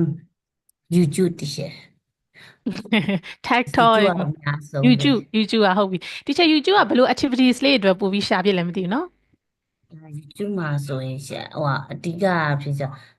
ကျွန်မရန်လန်နာတွေပဲတင်နေရဆိုတော့ရှင့်သူတို့ဒီစင်စင်channel တော့အဲ့ဒီမှာသွားပြီးတော့မှသူတို့ဘယ်လိုလေးတွေဒီမှာပြင်ထားလေပေါ့အဲ့လေးတွေပဲအဓိကထားပြီးတော့မှကိုယ်နဲ့ကြိုက်နေတဲ့ဟာနဲ့ပြန်ပြင်လာဖို့ရှင့် ဟုတ်ကဲ့ပါခုနဒီချက်ပြောသလိုပဲပေါ့နော်ခုန chat box မှာလည်းတယောက်ကပို့ထားတယ် based on student needs ပေါ့နော် student needs ပေါ်မှာမူတည်ပြီးတော့မှ resource ကိုရွေးတယ်အဲ့ဒါတကယ်အမှန်ဆုံးပါပဲနော်သူကသူပဲ course book ကပြန်လည်နေအောင်ကောင်းကောင်းကိုယ်ကျောင်းသားနဲ့ကြိုက်တာလေးကိုတော့ကိုယ့်အကိုရွေးရတာပေါ့နော်ကျောင်းသားနဲ့ကြိုက်မှာအဆင်ပြေခုနဒီချက်ပြောသလိုပဲရန်လက်နာတွေကြတော့ကျွန်တော်တို့ attention span ရ YouTube ကဟာလေးပြရင်တော်တော်လေးသူတို့လည်းသဘောကျတယ်ပေါ့နော်ဒီချက်တို့အနေနဲ့ကိုသုံးတဲ့ resources တွေပေါ့နော် online resources တွေကို sharing လုပ်ချင်တယ်ဆိုရင် chat box လေးမှာကိုသုံးနေကြ link လေးတွေကိုလည်းဆရာမတို့အကုန်လုံးကိုမျှဝေပေးလို့ရပါတယ်ရှင်အကုန်လုံးလည်းရသွားအောင်ပေါ့နော်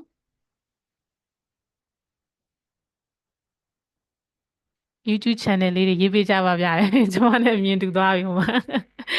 Okay အဲ့တော့တယောက်တစ်ခုစီလောက်ကိုသုံးနေကြကိုအတွက်ပါပေါ့နော်တော်တော်လေးသုံးဝင်တယ်လို့ထင်တာလေးပေါ့ worksheet လေးရှာတဲ့ link website လေးတွေပဲဖြစ်ဖြစ်ပေါ့နော် sharing လုပ်ပေးကြပါပြီးတော့ဒါလေးကဘယ်လိုကောင်းတယ်ပေါ့နော်တချို့လဲ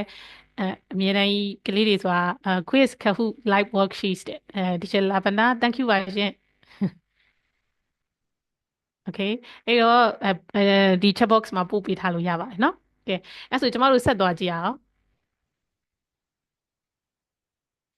နောက်တစ်ခုက course book materials တွေကိုရွေးချယ်တာပေါ့နော်အဲ့ဒါတော့ခုကစာအုပ်တွေရွေးစရာတွေများနေတော့အဲ့ဒါလည်းတော်တော်ခေါင်းစားရယ်နော်အချိန်နဲ့ course ကိုယ့်ရဲ့ course plan နဲ့ကိုရတဲ့အချိန်နဲ့ဒီမှာခုနွေရသည်ဆိုပို့ဆိုတယ်3လပြည့်တွေ4လပြည့်တွေနဲ့ course plan တွေဆွဲတဲ့အချိန်မှာ course book materials ရွေးတာလည်းတော်တော်လေးဆရာကြလာပြီပေါ့နော်ဆရာကြအောင်ရွေးနိုင်တဲ့သူကလည်းတော်တော်အဆင်ပြေဒါလေးဆိုကိုယ့် course ကိုမပြတ်တာတို့အချိန်ပိုးနေရမျိုးလေးဖြစ်တတ်တယ်ပေါ့နော်ပြီးတော့ကိုယ့်ရဲ့ကျောင်းသားတွေရဲ့ target ကဘယ်တုန်းပေါ့နော် wirely ဖြေကြမယ့်ကလေးတွေလားဒီတိုင်းပဲ 4K ပဲလားအဲ့ဒါကြီးလည်းရှိတယ်အဲ့တော့ course book materials ရွေးတာလည်းတော်တော်လေးရည်ကြီးပါတယ်ရှင် Okay 10 minute လေးကိုလည်း share ပေးထားပါတယ်ဒါကတော့ adult learner တွေနဲ့ပို့ပြီးသင်တော့ပါတော့ဆရာမ Emily ကျေးဇူးပါရှင် Okay အဲ့တော့နောက်တစ်ခုကじゃ supplementary materials ပေါ့နော်ဒါဆရာမတို့တေချာပေါက်တော့ကျွန်မထင်တယ် course book တင်သုံးတာမဟုတ်ဘူးကိုကျောင်းသားတွေနဲ့ကြိုက်တဲ့worksheet လေးဟိုကဆွဲလုပ်လိုက်ဒီကနေပြီးတော့မှ YouTube ကနေယူပြီးတော့မှသင်လိုက်ဒါတွေက supplementary materials တွေထဲမှာပါသွားတာပဲပေါ့နော်အဓိကတော့ခုနကတီချေတယောက်ပြောသလိုပဲကျောင်းသားတွေရဲ့ needs နဲ့ကိုလိုချင်တဲ့ကျောင်းသားတွေကိုရသွားစေချင်တဲ့ aim ပေါ့နော် outcome ပေါ်မှာကြည့်ပြီးတော့မှကျွန်တော်တို့က course book ကိုပင်နိုင်ထားပြီးကျန်တာလေးတွေကိုဆွဲပြီးတော့မှကျွန်တော်တို့ကကိုယ့်ရဲ့ lesson လေးကိုဖြစ်မြောက်အောင်သင်ကြတာပေါ့နောက်ဆုံးတစ်ခုကတော့ teaching aids ပေါ့နော်ဒီခေတ်မှာတော့ teaching aids တွေဆို flash card တွေကစပြီးတော့ projector တွေနဲ့ပြ video တွေလည်းပြဒါတွေအကုန်လုံးက teaching aids တွေမှာပါသွားတာ Okay ကျမတို့ဒီ29ရက်နေ့မှာပေါ့နော်ဒီလ29ရက်နေ့မှာဒီ lesson plan module lesson plan တော့ module 2နဲ့ပတ်သက်ပြီးတော့ကျမဒီကြီးရည်နဲ့တွေ့ပြီးတော့မှဖွင့်မဲ့တန်းလေးလည်းရှိပါတယ်ရှင်တကယ်လို့ဒီ module 2နဲ့ပတ်သက်ပြီးတော့ကြာနာနာလေ့လာခြင်းနဲ့ဆိုရင်လည်းသင်တန်းလေး join လို့ရပါတယ်ခဏနေလည်းသူတို့ကပြောမှာပါဒါပေမဲ့ကျမလည်းချုပ်လုံးပြောတာပါရှင် Thank you Okay ဒါကတော့နောက်ဆုံး module ပေါ့နော် module 3 module 3မှာဆိုကျမတို့ကဒီ teachers တွေ learners တွေရဲ့ language တွေကအရေးပါလာပြီပေါ့နော်ဒါနဲ့ဒီထဲမှာဆရာမတို့အနေနဲ့ပေါ့နော်ကို classroom language ကောင်းသုံးနိုင်လားဘယ်လိုအဲ့ဟာနဲ့ပတ်သက်ပြီးအမြင်လေးပြောပါအောင်ကောင်းတာဘယ်လိုမျိုးကိုအတွက်အဲ့ဟာ classroom language ကအရေးပါကိုသိနေတာတော့ English ပဲအဲ့မှာ English ကို English လို့ပြောတင်တာကလေးတွေကိုလည်းများသောအားဖြင့် English ပဲသုံးခိုင်းတာအဲ့ပေါ်မှာအမြင်လေးနည်းနည်းပြောပါအောင်ကျေးဇူးပြုဟုတ်ချင်မေးခွန်းလေးတစ်ချက်လောက်ပြန်မေးလို့ရပါဟုတ်ကဲ့ရှင်ကျမအတန်နည်းနည်းများဝါနေလားမသိဘူးနော်တခုဆိုလည်းပြောပါအောင်နော်ဟုတ်ဒီတန်းထဲမှာကျမတို့ကဒီ teachers language ကအရေးကြီးလာပြီကျောင်းသားတွေကိုကျမတို့က E2E ပေါ့နော်ခုခေတ်လိုပြောမယ်ဆိုတော့အဲ့လိုပြောတင်မယ်ဆိုလို့ရှိရင်English language instruction နဲ့ပတ်သက်ပြီးတော့ကိုယ့်ရဲ့မှတ်ချက်လေးပေါ့ကောင်းလားလုံးဝကောင်းတာလားမကောင်းလားနှစ်မျိုးရောပြီးတင်တယ်လားမြန်မာလိုရောအင်္ဂလိပ်လိုအဲ့ဒါလေးပြောပြပါဦးခလေးကလေကိုယ့်ရဲ့ learner ပေါ့နော်ဘယ်လိုပြောမလဲ English လို့အရင်မကျွမ်းသေးဘူးအရင်မှ basic level လောက်ရှိတဲ့ဟာမျိုးဆိုလို့ရှိရင်တော့နှစ်မျိုးပေါ့နော်မြန်မာရော English ကောအဲ့လိုမျိုးနှစ်မျိုးတွဲတင်တော့အဆင်ပြေတော့မဟုတ်ကိုခလေးက intermediate ဆိုလို့ရှိရင်တော့အဲ့လိုမျိုးမြန်မာ language မသုံးရင်ပိုကောင်းမယ်မထင်ဘူးဟုတ်တယ်နော်သူတို့မှာကျမတို့ကဒီနေတာမြန်မာပြည်ကိုနော်ကိုနဲ့တွေ့တဲ့အချိန်လေးပဲ English လိုလေးများကြားရင်သူတို့တော့ပိုကောင်းတာပေါ့နော်โอเคတခြားမြင်တွေရောရှိကြသေးလားမသိပြောပြပါဦးကိုရောအခုဘယ်လိုသင်နေလဲပေါ့နော်အရင်တော့ကိုသင်ခဲ့ရတယ်အခုရောနည်းနည်းပြောင်းလာပြီလားပေါ့နော်ဒီ classroom language ပေါ်မှာ Yes, teacher. Okay, catching a little bit. အရင်တုန်းကတော့ရှင်ဒီများသောအားဖြင့်ကိုကအင်္ဂလိပ်စာသင်တာပဲဒါပေမဲ့လို့ဒီမြန်မာ language ကိုအသုံးပြုပြီးတော့မှအင်္ဂလိပ် language ကိုနည်းနည်းလေးပဲသင်တာပေါ့but ဒါပေမဲ့အတီကီတီတက်ပြီးတဲ့နောက်မှာကြာတော့ဒီရှင်ဒီကျွန်မအင်္ဂလိပ်အဲ့မှာဆိုရင်ကျွန်မဘာသိအင်္ဂလိပ် language လေးကိုလည်းကိုကနှစ်မျိုးရောပြီးတော့မှသင်နေပေါ့နော်ရန်လန်နာလေးတွေဆိုရင်ပေါ့အားလေးပို့ပြီးတော့အသုံးများလေးတွေကလေးကပို့ပြီးတော့ထိတွေ့ exposure များမှသူတို့တက်မြောက်လာမယ်ဆိုတာတကူပို့တည်သွားတာပေါ့ဒီရှင်ဟုတ်ကဲ့ပါကျေးဇူးပါရှင်ဟုတ်ကဲ့ခုနောက်ပိုင်းအမြင်တွေပြောင်းလာကြရနော်ကျမတို့ရင်တော့အကြောင်းတက်တယ်ကျမတို့ငယ်တော့ဆိုသိတဲ့အတိုင်းပဲ grammar translation method ကိုသုံးရတယ်pattern တွေrule တွေအလွတ်ကျက်ပြီးတော့ပဲစာမိုးဘက်အတွက်ဦးစားပေးပြီးဖြစ်ရပေါ့နော်ပြီးတော့အသက်တာကြီး10တန်းသာပြီးတော့လားစကားပြောဆိုမပြောကိုယ်တိုင်ကမပြောရကြဘူးပေါ့နော်အဲ့တော့ကိုယ်တိုင်ရဲ့ဆရာမဖြစ်လာတဲ့ခါလဲကိုယ့်ဟာကိုယ်ပဲ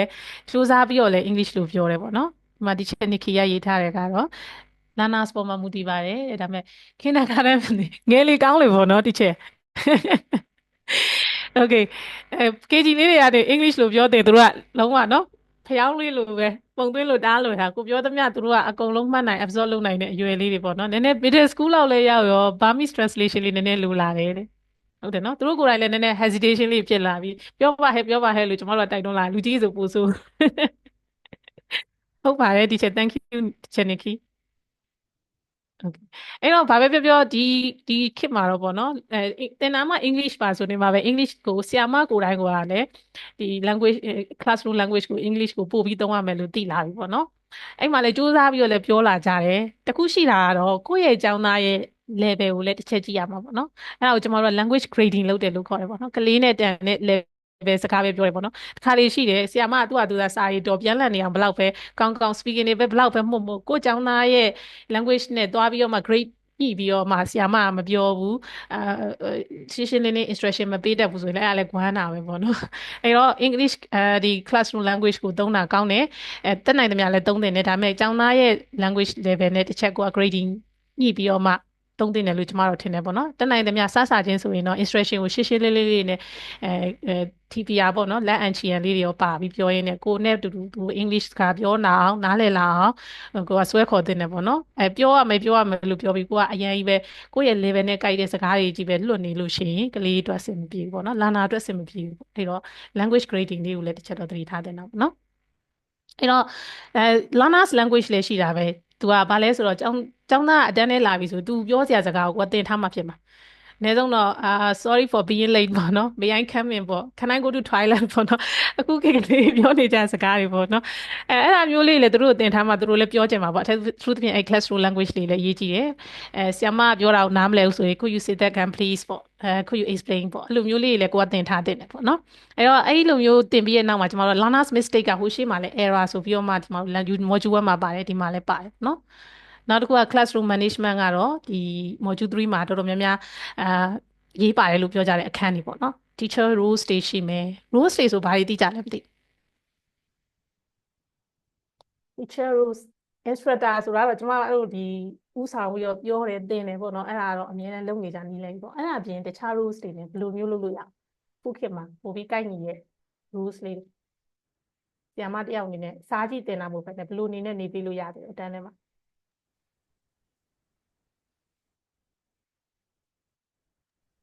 supporter facilitator facilitator yes yes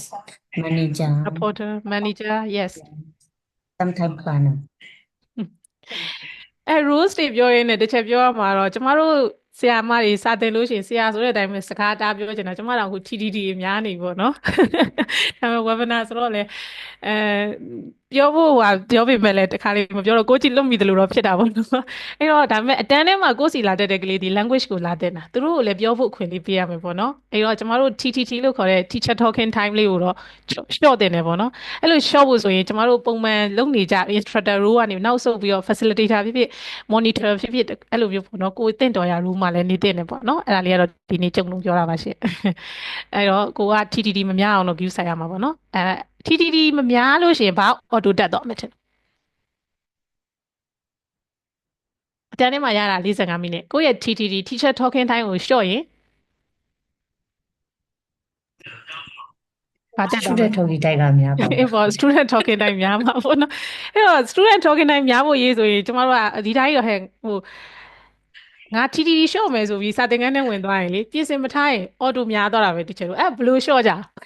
ရှင်းလေးပြကြပါ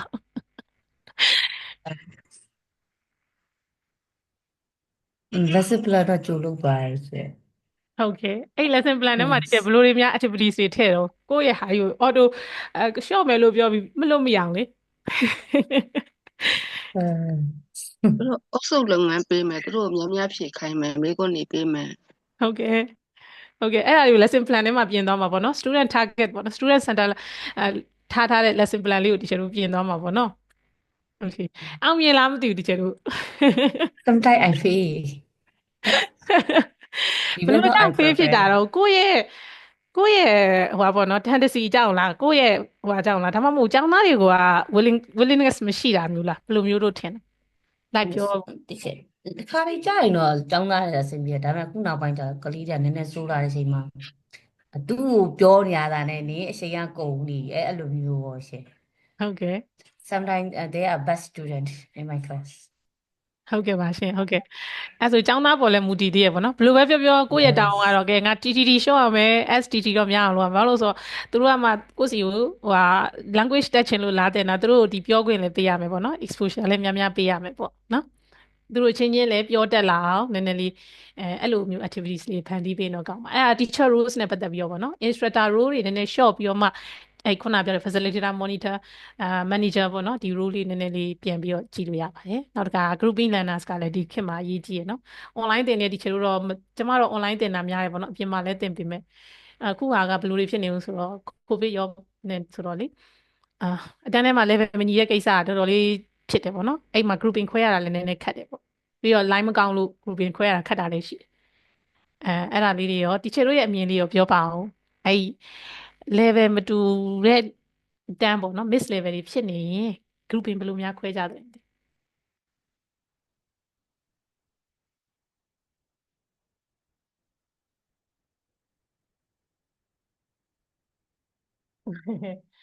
ခက်လား grouping ခွဲရတာခက်တယ်လို့ထင်လားရှင်နောက်ထပ်မေးခွန်းလေးပြောင်းပေးရမယ်ဆို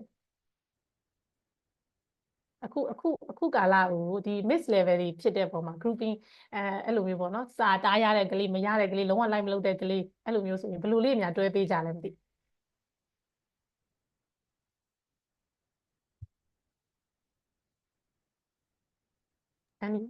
any comment ချက်ကျမအမြင်လေးနောက်ရရှင်လို့ချင်မှာဟုတ်ကဲ့ရှင်ချက်ဟိုစာရတဲ့သူနဲ့မရတဲ့သူတွဲပြီးနေတခါကျချက်အဆင်မပြေနိုင်ဘူးပေါ့နော်ဟိုရတဲ့သူကနည်းနည်းလေးဟို active ဖြစ်တာအားနေသွားမယ်ထင်တယ်ချက်ဟုတ်ကဲ့ပါမရတဲ့ကလေးအတွက်တော့သူရတဲ့ကလေးစီကအများကြီးဟို absorb လုပ်လို့ရပါဘောနော်သူစီကနေပြီးတော့ learning လုပ်လို့ရပါမယ်ဟုတ်ရတဲ့ကလေးကြတော့ဟိုမရတဲ့ကလေးစီကနေပြီးတော့ ပြန်ပြီးတော့လေဟုတ် ဟုတ်ကဲ့အဲဆိုတော့အဲ miss level တွေဖြစ်နေတဲ့ပုံမှာ grouping ခွဲရတာနည်းနည်းပို့ပြီးသတိထားမယ်လို့တော့ထင်ပါတယ်ပေါ့နော်ဒီချက်ပြောသလိုလဲခုနပြောသလိုရနေတဲ့ကလေးတွေကနှောင့်နှေးသွားတာမျိုးလည်းဖြစ်သွားနိုင်ပေါ့နော်အဲ့မှာ correcting learners တို့ giving feedback တို့ပေါ့နော်ဒီခန်းတွေက classroom management ပို့ပြီးတော့တဖြည်းဖြည်းနဲ့ဒီ module 1 2 3ကဘယ်လိုဖြစ်လာအောင်ဆိုဟိုဘက်က language learning တွေ teaching တွေ skill တွေ system တွေဖြည်းဖြည်းချင်းပြောလာပြီးတော့ lesson plan နေပြီးတော့အခုကျမတို့အတန်းနဲ့ရောက်လို့ရှိရင်ဆရာမအနေနဲ့ဘယ်လိုမျိုးလုပ်မလဲဆိုတာ module 3မှာပြီးသွားပါတော့အဲ့တော့ကျမပြောသလိုပဲပေါ့နော်ကျမတို့ဒီ TKD စာမိုးဘက်အတွက်ပြင်ဆင်တဲ့ချိန်မှာmodule 1 2 3သူစင်တိုင်းသူစာဖတ်သွားပြီးတော့မှဖြေတာတော့ကောင်းတယ်နော်ဘာလို့လဲဆိုတော့ခုနမြင်တဲ့အတိုင်းပဲ course outline ကိုကြည့်လိုက်တော့အဲ့လိုဖြစ်နေတော့ကြတယ်ကျမတို့ကပထမဒီ background knowledge တွေကနေလာလိုက်ပြီးတော့စာသင်ခန်းထဲမှာကိုယ့်ရဲ့ကြုံရမယ့်ဒီခုနပေါ့နော် classroom management ဘိုင်းတွေကြုံလာတဲ့အတွက်ကြောင့်မို့ကျမတို့ကတော့ဒီ module 1 2 3အကုန်လုံးဖတ်ပြီးမှဖြေရင်တော့ပိုကောင်းတယ်ဒါပေမဲ့ကိုက3ပဲဖြေမယ်မလားရပါတယ်ရှင်1 2ကိုတစ်ချက်လောက်တော့တွားကြည့်လိုက်ပေါ့နော်ဖြေဖို့အတွက်မဟုတ်ဘဲနဲ့ဟိုကို knowledge တစ်ခုလောက်ရသွားတဲ့အထိပေါ့နော် knowledge အတိုင်းအတာတစ်ခုလောက်ဒီရသွားတဲ့အထိဖတ်တင်တယ်လို့မြင်ပါတယ်ဒီရှိရောဆရာဆရာမတို့ဘက်ကမှတ်ချက်ပေးစရာလေးရှိတာမသိတခြားအမြင်လေးရှိရင်ပြောပါအောင်အခုကျမတို့ပြီးသွားဆိုနှစ်ပိုင်းရှိပြီ quiz တွေပြောသွားတယ်ပြီးတော့ဒီ course outline လေးကိုတစ်ချက်ပြောသွားတယ်ပေါ့နော်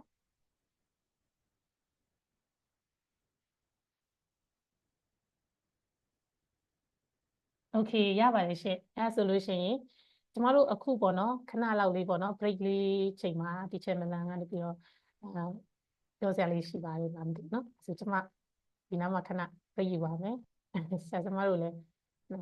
နားလို့ရပါတယ်ရှင်โอเคမလန်ဟုတ်ကဲ့ပါရှင်ဒီချက်ကျေးဇူးတင်ပါတယ်ဟုတ်ကဲ့ဒီချက်တော့ကျမအတန်လေးကြားပါလားရှင်ကြားရတယ်မလန်ဝင်ပါရှင်ဟုတ်ကဲ့ပါဟုတ်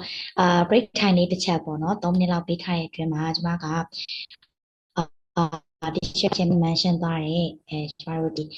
TKT modules တွေနဲ့ပတ်သက်ပြီးတော့ပေါ့နော်ဒီကအခုလာမယ့်match လကုန်မှာ launch လုပ်မယ့်အတန်းအသစ်လေးနဲ့ပတ်သက်ပြီးတော့တချို့တို့ကိုကြီးညာပေးလို့လာလေးရှိပါတယ်ရှင်ဟုတ်ကဲ့ကျမ screen လေးတစ်ချက် share ပါမယ်တချို့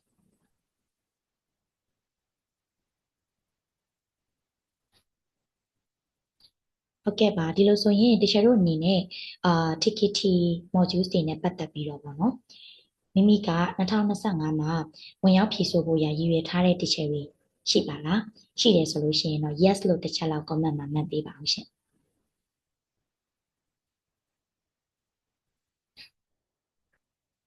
ဖြည့်ဖို့ရအတွက်ရည်ရွယ်ထားတယ်ဆိုလို့ရှိရင်တော့ yes လို့တစ်ချက်လောက်မှတ်ပေးပါအောင်ရှင်ဟုတ်ကဲ့တချို့မိမိ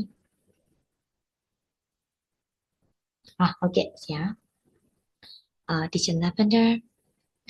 teacher Mike teacher ဆုမြတ်ဟုတ်ကဲ့ပါclean ဟုတ်ကဲ့ teacher ဒါဆိုရင်ဖြည့်ဆို့ခြင်းတဲ့ teacher တွေရှိရဆိုတော့အခုလိုပဲပေါ့နော်သင်ကြားရေးမှာ self study လုပ်ကြတာမျိုးလည်းရှိတယ်လို့မျိုး teacher တို့အနေနဲ့ကျမတို့နာရီပေါင်းများစွာပေါ့နော်ဥပမာနာရီ20ကျမတို့28နာရီစသဖြင့်နာရီအလိုက်ဒီကျမတို့ TKT ဖြည့်ထားတဲ့တကယ်ကို TKT trainer တွေနဲ့အတူတကွနိုင်ပေါင်းများစွာtraining တွေတစ်ချက်ယူပြီးတော့လေ့ကျင့်ကြပါလားလေ့ကျင့်ကြနေဆိုရင်လည်းပဲ yes လို့ comment မှာမှန်ခဲ့ပေးပါအောင်ရှင်မိဘသားမိမိ self study လုပ်တာထက် exam ဖြေမှာလည်းဖြစ်တဲ့အတွက်ကြောင့်မလို့စနစ်တကျလေ့ကျင့်ပြီးတော့ Cambridge assessment ဖြစ်တဲ့ exam ကိုဝင်ရောက်ဖြေဆိုဖို့ရပေါ့နော်လေ့ကျင့်ဖို့ရ training hours တွေတစ်ချက်ယူပြီးတော့လေ့ကျင့်ဖို့ရရှိပါလားဟုတ်ကဲ့တစ်ချက်ပြောတစ်ချက်မော်လီတစ်ချက်တန်းနာဟုတ်ကဲ့ကျေးဇူးတင်ပါတယ်ဒီလိုဆိုရင် TKT course တွေကို TE ကဖွင့်လှစ်မယ်ဆိုလို့ရှိရင်ရောတချို့တို့အနေနဲ့ကျမတို့ဒီ course တွေနဲ့ပတ်သက်ပြီးတော့ပေါ့နော်ကျမဒီနေ့ပြောတော့မှာဆိုတော့တချို့တို့ဒါနဲ့ပတ်သက်ပြီးတော့ရောသိချင်ပါလားတချို့တို့ကျမပြပေးရမလားပေါ့နော် course တွေနဲ့ပတ်သက်ပြီးတော့ဘယ်လို course တွေရှိရလဲဘယ်လိုသင်တန်းကြီးတွေရှိလဲဘယ်အချိန်တွေတက်ရမှာလဲဒါတွေနဲ့ပတ်သက်ပြီးတော့တချို့တို့သိချင်ပါရဲ့လားဒါလေးကိုလည်းတခြားလောက် yes လို့တခြားလောက်မှတ်ပြပါအောင်ရှင်တချို့ဟုတ်ပြီကျမရှင်ဟုတ်ကဲ့ပါဟုတ်ဒီတစ်ခါကျပုံများသွားပြီတကယ်ဟုတ်ကဲ့ခုန မိခွန်းနဲ့နောက်ဆုံးမိခွန်းအများဆုံးဖြစ်သွားတယ်ပေါ့နော်ဟုတ်ကဲ့ပါဒီလိုဆိုရင်ကျမလည်းတခြားတို့ကိုပြပြပေးလို့ရတယ်ရောက်ရှိနေတာဖြစ်ပါတယ်ဟုတ်ဒီလိုဆိုရင်တော့ကျမပထမအောင်ဆုံးတစ်ခုအနေနဲ့ module 1ကျမတို့ရှိပါမယ်တခြားမြတ်ပြောသွားသလိုပဲ language teaching နဲ့ပတ်သက်တဲ့အကြောင်းအရာတွေရှိမယ်ပြီးတော့ရင်ကျမတို့ classroom management နဲ့ပတ်သက်ပြီးတော့ module 3ပေါ့နော်teacher တို့ module 3ကိုဖြည့်ကြမယ်ဆိုတဲ့ teacher တွေလည်းခုနကteacher မြတ်နဲ့ဆွေးနွေးတဲ့အခါမှာတွေ့ရတယ်ပေါ့နော်အဲ့ဒီမှာမှ teacher တို့ module 1နဲ့တွဲပြီးတော့ teacher မြတ်ကteacher တို့ recommend လေးပေးထားတာရှိတယ်ဒါမျိုးလေးတွဲပြီးတော့ဖြည့်မယ်ဆိုရင်တော့ basic ကြတယ်ဒီလိုပဲဆရာမတို့ဘက်ကနေပြီးတော့လည်းဟုတ်တယ် module 1ကတော့အခြေခံကြတဲ့အတွက် teacher တို့စပြီးတော့တက်တယ်ပေါ့ဒီလိုဆိုလို့ရှိရင်တော့ကျမတို့ TKT module တွေကိုကြည့်လိုက်တဲ့အခါမှာဆိုရင် module 1 2 3အပြင် TKT 1 နဲ့ TKT 3ကိုကျမတို့ TE ကနေပြီးတော့ဖွင့်လှစ်သွားဖို့ရရှိပါတယ်အဲ့အတွက်ကြောင့်မလို့ module 5ခုလုံးကို TE ကဖွင့်လှစ်သွားဖို့ရရှိပါတယ်ရှင်အတန်းချိန်အနေနဲ့ဆိုလို့ရှိရင်တော့ဆရာတို့ဆရာမတို့ရဲ့အားလက်ချိန်တွေဖြစ်တဲ့ကျမတို့ဒီစနေတနင်္ဂနွေကိုကျမတို့စီစဉ်ပေးထားပါတယ်ဒီထဲမှာကျမတို့စမ်းမလေးဖြစ်တဲ့အတွက်ကြောင့်မလို့မနက်ပိုင်းလေးကို module 1ကိုစီစဉ်ထားတာဖြစ်ပါတယ်ရှင်အဲ့အတွက်ကြောင့်မလို့မနက်ပိုင်း9နာရီကနေ17နာရီတွင်ရမှာဖြစ်ပြီးတော့ကျမတို့တပတ်ကို4နာရီနှုန်းနဲ့တွင်ရမှာဖြစ်ပါတယ်teacher တို့ကဆိုလို့ရှိရင် module 1မှာဆိုရင်တော့ Zoom class တင်မဟုတ်ဘဲနဲ့ video lesson တွေကိုပါ teacher တို့ကနားထောင်ခွင့်ရရှိမှာဖြစ်ပြီးတော့ teacher တို့နားမလည်တဲ့ lecture တွေရှိခဲ့မယ်ပြန်ကြည့်လို့တဲ့ lecture တွေရှိခဲ့မယ်ဆိုရင်လည်းအချိန်မီပြန်လည်ပြီးတော့နားထောင်လို့ရပါတယ်နိုင်ပေါင်း20teacher တို့အနေနဲ့training hours ယူလို့ရမှာဖြစ်ပါတယ်ရှင် module 2အနေနဲ့ဆိုလို့ရှိရင်တော့ teacher မြတ်ကိုယ်တိုင်ပေါ့နော်အခု webinar ကိုဥဆောင်ဆွေးနွေးနေတဲ့ teacher မြတ်တင်ကိုယ်တိုင်ဥဆောင်ဆွေးနွေးသားမှာဖြစ်ပြီးတော့သူကလည်းကျမတို့စနေတနင်္ဂနွေစီစဉ်ထားတာဖြစ်ပြီးတော့သူ့ရဲ့အချိန်လေးကဆိုရင်တော့ညပိုင်း7နာရီခွဲကနေအခုလိုဒီ webinar အချိန်လေးတိုင်းပဲ10နာရီဆိုပြီးတော့ကျမတို့စီစဉ်ထားပါတယ်8ပတ်တာကာလကြာမြင့်မဲ့ module လေးဖြစ်ပါတယ်ရှင်ဒီလိုပဲ module 3လေးကိုလည်းပဲကျမတို့ဒီ32နာရီနဲ့ပေါ့နော်သူကတော့ညပိုင်း6နာရီရနေပြီး8နာရီမှာအချိန်လေးမတူစွာနဲ့ကျမတို့ဒါမတူကွဲပြားစွာနဲ့စီစဉ်ပေးထားတာရှိပြီးတော့ဆရာတို့ဆရာမတို့တွေရဲ့ဒီ module 3ခုကိုလည်းပဲအရှိမ TE ကဖွင့်လှစ်ခဲ့တာရှိရပေါ့နော် module 1 2 3ကတော့ဒါလေးကတော့ next ကျမတို့ batch တစ်ခုအပတ်စဉ်အသစ်တစ်ခုအနေနဲ့ဖွင့်လှစ်တာဖြစ်ပါတယ်ဒါပေမဲ့ TKT 1ကတော့ကျမတို့အခုမှပထမအောင်ဆုံးဆရာတို့ဆရာမတို့ရဲ့တောင်းဆိုမှုအများဆုံးဖြစ်တဲ့အတွက်ပထမအောင်ဆုံး batch အနေနဲ့ဖွင့်လှစ်တာဖြစ်ပြီးတော့သူကလည်းပဲ32နာရီကြာဆရာထိုင်တဲ့အတူတကွာပေါ့နော် teacher တို့အနေနဲ့ဆွေးနွေးကြရမှာဖြစ်ပြီးတော့ခုနက teacher မြတ်လည်းပဲ mention သွားတဲ့ CLE ပေါ့နော်ဒီ module 1 2 3ဒီအပြင်ကို teacher တို့အနေနဲ့ဆရာဆရာမတွေအနေနဲ့တက်ရောက်တဲ့CLE ကိုလည်းပဲကျမတို့ batch 5ပေါ့နော်သူကတော့အပတ်စဉ်5ခုမြောက်အနေနဲ့ဖွင့်လှစ်မှာဖြစ်ပါတယ်အခုတက်ရောက်နေကြတဲ့ webinar participant တွေထဲမှာလည်းပဲbatch အဟောင်းကပေါ့နော်တင်နန်းသားအဟောင်းနေလည်းတွေ့နေရပါတယ်တချို့တို့ပြန်လည်ဆုံတွေ့ရလည်းဝမ်းသာပါတယ်ရှင့်ဒီလိုဆိုရင်တင်နန်းကြီးအနေနဲ့ဆိုလို့ရှိရင်တော့ကျမတို့ module 1 module 2 module 3YL နဲ့ကျမတို့ CLE တင်နန်းကြီးတွေကတော့သူ့ရဲ့ပုံစံလေးတွေအရ module 1 2 3ကတော့2သိန်းနဲ့8000ကျပ်ဖြစ်ပါတယ်ကျမတို့ CLE နဲ့ YL ကတော့3သိန်းခွဲကျပ်ဖြစ်ပါတယ်ရှင့်ဟုတ်ကဲ့ကျမတို့ဒါလေးကတော့ course book စာအုပ်လေးဖြစ်ပြီးတော့ခဏနေကြာရင်teacher မြတ်ကဆရာတို့ဆရာမတို့ကို sharing လုပ်ပေးသွားမယ်စာအုပ်ဖိုင်လေးဖြစ်ပါတယ်သူကတော့ module 1 2 3ပါဝင်တဲ့စာအုပ်လေးဖြစ်ပါတယ်ရှင်ကျမအသေးစိတ်ပြန်လည်ပြီးတော့ရေးပေးထားတာဖြစ်ပါတယ်ခုနကအချိန်နဲ့နေ့ရက်တွေကြာမြင့်မဲ့ကာလတွေပဲဖြစ်ပါတယ်ရှင်ဟုတ်ဒါလေးကတော့ module 2ဖြစ်ပါတယ်သူကတော့ module 3ပါရှင်ပြီးတော့ရင်ဒါကတော့ကျမတို့ YN အတန်းလေးဖြစ်ပြီးတော့နောက်ဆုံးမှာတော့ကျမတို့ CLE အတန်းလေးရှိနေပါတယ်ဒါဆိုရင်ကျမတို့ဒီအတန်းတွေအများကြီးကိုတော့ဒီ module 1 2 3ပြီးတော့ CLE နဲ့ YN ဆိုဖွင့်လှစ်ထားရှိတယ်ဒီထဲမှာကျမတို့ဒီကနေ့တက်ရောက်လာကြတဲ့ဆရာဆရာမတွေအတွက်TE ကနေပြီးတော့လက်ဆောင်လေးပြင်ဆင်ထားတာရှိပါတယ်အဲ့အတွက်ကြောင့်မလို့တို့ကျမတို့ခုနက attendance list လေးကိုတစ်ချက်ဖြည့်ပေးဖို့ရာကျမကတောင်းဆိုထားတာပါဒီ attendance list မှာပါဝင်တဲ့ဖြည့်ထားတဲ့ခုနဖောင်လေးမှာပေါ့နော်ကျွန်မပြန်ပြီးတော့ချပေးပါမယ်အဲ့ဒီဖောင်လေးမှာဖြည့်ထားတဲ့ teacher တွေအတွက်teacher မြတ်ရဲ့ webinar ရဲ့အဆုံးအနားမှာကျမတို့တွေ module တစ်ခုကိုပေါ့နော် module 1 2 3 CLE 1ရဲ့စိတ်ကြိုက် module တစ်ခုကို 100% scholarship သင်တန်းကြီး100%အခမဲ့နဲ့တက်ရောက်ခွင့်ရရှိမဲ့ lucky draw အစီအစဉ်လေးကန်ဆယ်မဲ့အစီအစဉ်လေးရှိပါတယ်ဒီအစီအစဉ်လေးကို teacher တို့ပါဝင်ကန်ဆယ်လို့ရပါတယ်ဒါကြောင့်မို့လို့ကျမ စောစောကတော့ ဖောင်လေးချပေးတယ်အခုလည်းပြန်ပြီးတော့ချပေးလိုက်ပါမယ်ရှင်အဲ့ဒီဖောင်လေးကို teacher တို့ဝင်ပြီးတော့ဖြည့်ထားပေးပါအောင်ဒါကတော့တစ်ယောက်ပေါ့နော်တစ်ယောက်တာလင်းရွေးချယ်မှာဖြစ်ပါတယ်ဒီထဲမှာတော့ participant ပေါင်း30နဲ့8ယောက်ရှိရပေါ့နော်ဒီထဲမှာဘယ်သူရရှိပါမယ်ဆိုတာရှိပါတယ်နောက်တစ်ခုကကြတော့ကျွန်မ50% off အစီအစဉ်လေးလည်းရှိပါသေးတယ်ရှင်သူကတော့မနက်ဖြန်အထိပဲပေါ့နော်ကျွန်တော်တို့ခဏနေရွေးမဲ့lucky draw အစီအစဉ်လေးမှာလည်းပါဝင်ကန်ဆန်းလို့ရတယ်လို့မျိုးမိမိကmodule 1နဲ့3နဲ့ကိုတွဲပြီးတော့ဖြည့်ချမယ်ဆိုတဲ့ teacher တွေအတွက်လည်း50% off ရရှိနိုင်တယ်တဝက်ကြီးပေါ့နော်သင်တန်းတဝက်ကြီးထိရရှိနိုင်တာကတော့မနက်ဖြန်အထိရရှိနိုင်တဲ့ကြီးလေးရှိပါတယ်အဲ့တော့ဒီနေ့ညအနံလို့ရမယ်မနက်ဖြန်ညအထိအနံမယ်မနက်ဖြန်ညအထိကျွန်တော်တို့လက်ခံပေးလို့ရပါတယ်ဒါလို့ဆိုလို့ရှိရင်တော့50% off ရရှိမှာဖြစ်ပြီးတော့ကျွန်တော်တို့နောက်ထပ်တစ်ခုကတော့8000ကျပ် cashback အစီအစဉ်လေးကတော့21ရက်နေ့အတွင်းပေါ့21ရက်နေ့အထိပေါ့နော်3လပိုင်း21ရက်နေ့အထိအနံမယ်ဆိုရင်တော့8000ကျပ် cashback လေးရှိပါတယ်ဒီအတွက်ကြောင့်မလို့ teacher တို့အတွက်ဒီရေဘက်ကနေပြီးတော့module လေးတွေကိုစီစဉ်ပေးထားတာဖြစ်တဲ့အတွက်ကြောင့်မလို့teacher တို့အနေနဲ့ပါဝင်ကန်ဆယ်မှုရ lucky draw season မှာပါဝင်ကန်ဆယ်မှုရအတွက်ဖိတ်ခေါ်ပါတယ်ကျွန်မ ဖောင်လေးတစ်ချက်ပြန်ပြီးတော့ချပေးပါမယ်ရှင့်ဟုတ်ကဲ့ပါဒီလိုဆိုရင်တော့webinar လေးကိုပြန်ပြီးတော့စလိုက်ပါမယ်webinar ရဲ့နောက်ဆုံးမှာ lucky draw စီစဉ်လေးရှိပါတယ်ရှင်တကယ်လို့ဟုတ်ကဲ့ဒီချက်မြတ်အချိန်လေးပြန်ပြီးတော့လွှဲအပ်ပါတယ်ရှင်တကယ်ကျေးဇူးတင်ပါတယ်ရှင်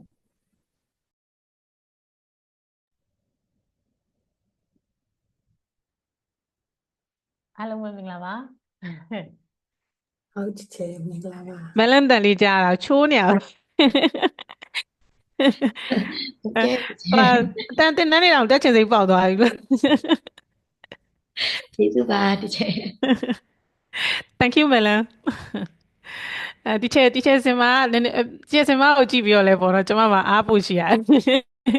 ပြန်ပြုံးနေရပဲသူကြည့်ပြီးတော့ဟုတ်ကဲ့ပါကဲအားလုံးပဲကျမတို့ဒုတိယပိုင်းလေးကိုစလိုက်ရအောင်เนาะဒုတိယပိုင်းဆိုပေမဲ့လဲ3ချိုး2ချိုးတော့ပြီးသွားပြီပေါ့နော်နည်းနည်းအရေးကြီးရလေးတွေတော့အရင်ပြောလိုက်မယ်ပေါ့အခုမှကျမတို့ရဲ့ဒီ exam preparation အတွက်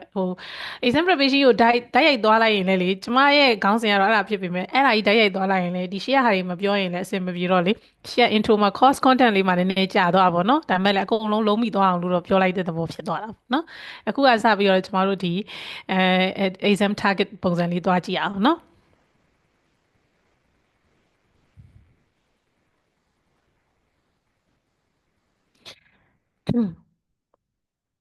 အဲ့တော့ခုနအကုန်လုံးပြောတဲ့အတိုင်းပဲပေါ့နော်တော်တော်များများက module 1ဆိုရင် phonology module 2ဆိုရင် lesson planning က sequences တွေကိုရှင်းတဲ့ဟာပေါ့နော်ပြန်ပြီးတော့စီတဲ့ဟာနောက်တစ်ခါ module 3မှာကျတော့ကျမတို့ကအဲ့ role error တွေနဲ့ပတ်သက်ပြီးတော့နောက် feedback ပိုင်းတွေရဲ့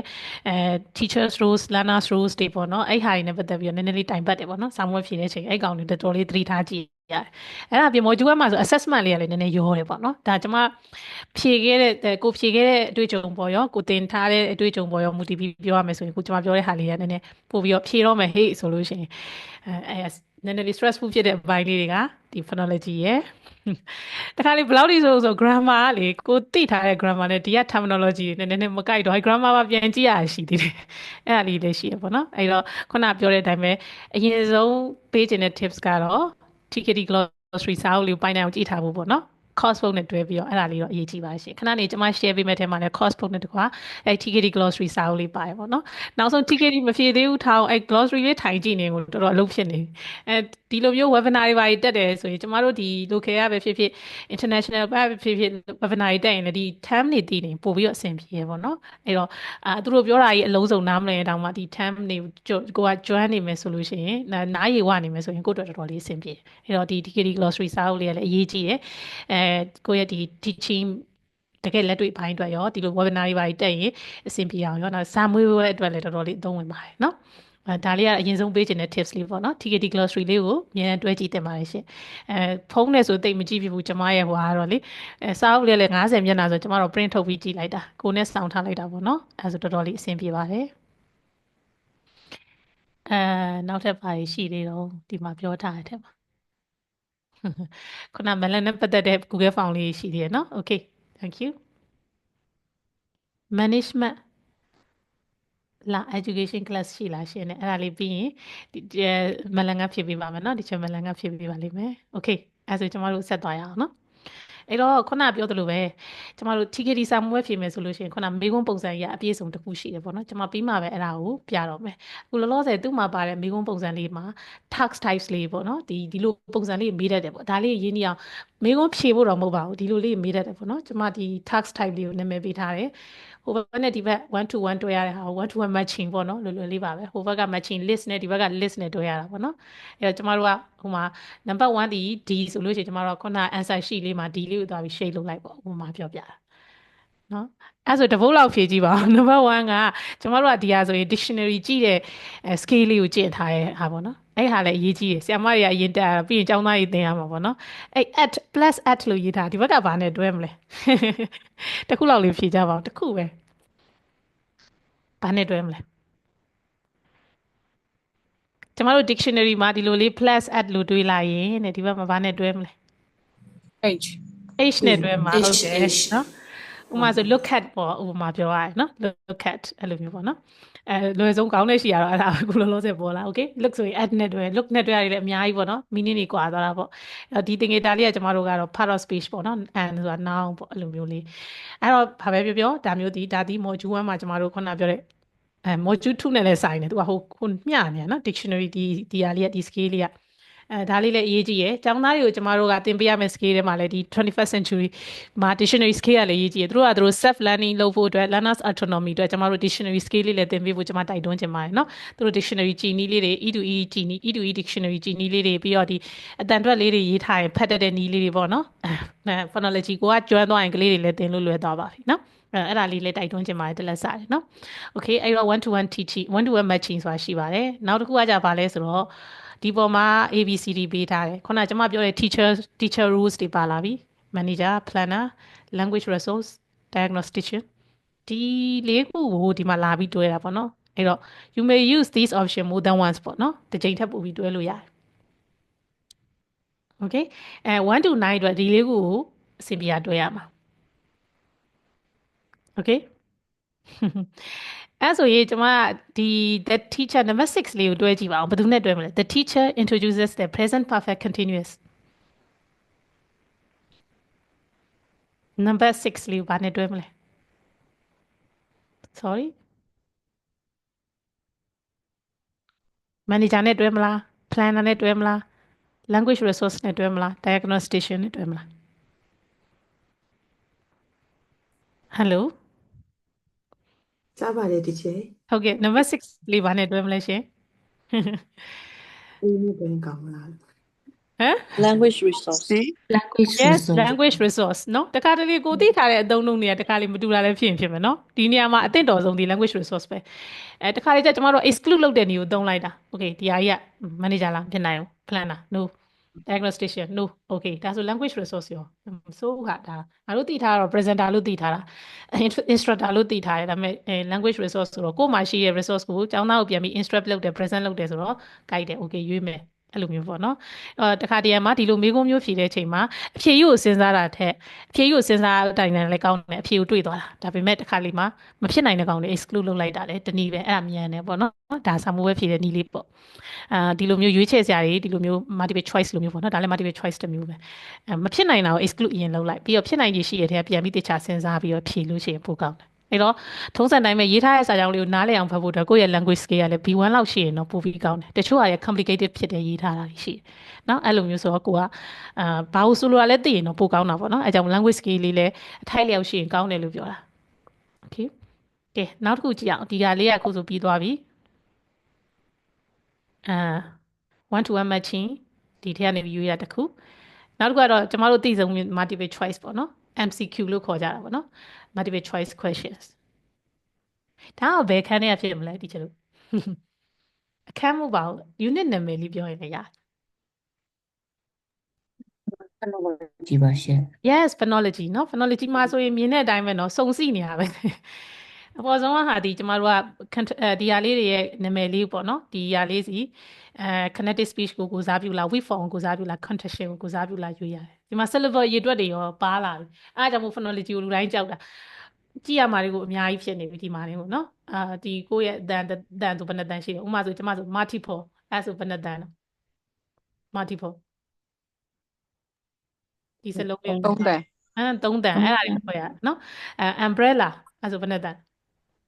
3 တန် 3 တန်အဲ့ဒါကို umbrella လို့တော့သွားယူလို့မရအောင်နော် umbrella တချို့လည်းအဲ့လိုလက်ခုပ်လေးတီးပြီးစီးချက်နဲ့တင်တာလည်းရှိတယ်ခုံခောက်ပြီးတင်တာလည်းရှိတယ်ကလေးတွေဆိုကျမတို့ကအဲ့ဘုံလေးတွေနဲ့တောင်တင်ကြတယ်တချို့လေအဲ့တော့အဲ့ syllable လေးအရေးကြီးရပေါ့နော်အဲ့တော့နောက်တစ်ခုဒီကျမတို့ကဒီလိုမျိုး fit တို့ feel တို့စီဘာတွေလဲပေါ့နော်ဂျားတွေက vowel လေးပဲပြောင်းသွားတယ်အတန်အတွက်တွေပြောင်းသွားတယ် minimal pairs ပေါ့နော်ဒါလေးတွေလည်းပါတယ် fantastic ဒီမှာ best stress မှာသွားပြီးတော့မှ stress ရှိလဲအဲ့ဒါလည်းအရေးကြီးရပဲ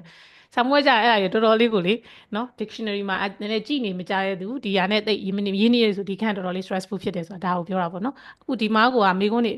phonology မှာပါသမျှအကုန်ဒီထဲပါနေတယ်လို့ဖြစ်တယ်နော်နောက်တစ်ခါ phoneme လေးတွေကိုကြည့်ပြီးတော့မှphoneme ဒီ consonant လား vowel လား dipton လားခွဲရတဲ့ဟာမျိုးလေးပေါ့နော်အဲ့တော့အဲ့ဒါလေးနဲ့ပတ်သက်ပြီးလဲကျွန်မခဏနေနည်းနည်းပြီးအရေးကြီးတဲ့ဘိုင်းလေးပြောပါမယ်နော်နောက်ဆုံးကဟာကိုတော့ကျွန်တော်တို့ intonation လို့ခေါ်တာပေါ့အတန်အနှိမ့်မြင့်တက်ကြတွေပေါ့နော်4ဘာညာအဲ့ဒါတွေလည်းသူ့ရဲ့နီးလေးနဲ့သူတော့ရှိတယ်ခဏနေကျွန်မနည်းနည်းလေးပြောမယ်နော် okay အဲ့ဆိုရင်ဒီဟာကိုကျွန်တော်တို့ multiple choice လို့ခေါ်တယ်ဒီမေကွန်းပုံစံကတော့ရင်းနှီးပြီးသားပဲဒါပေမဲ့ဒီ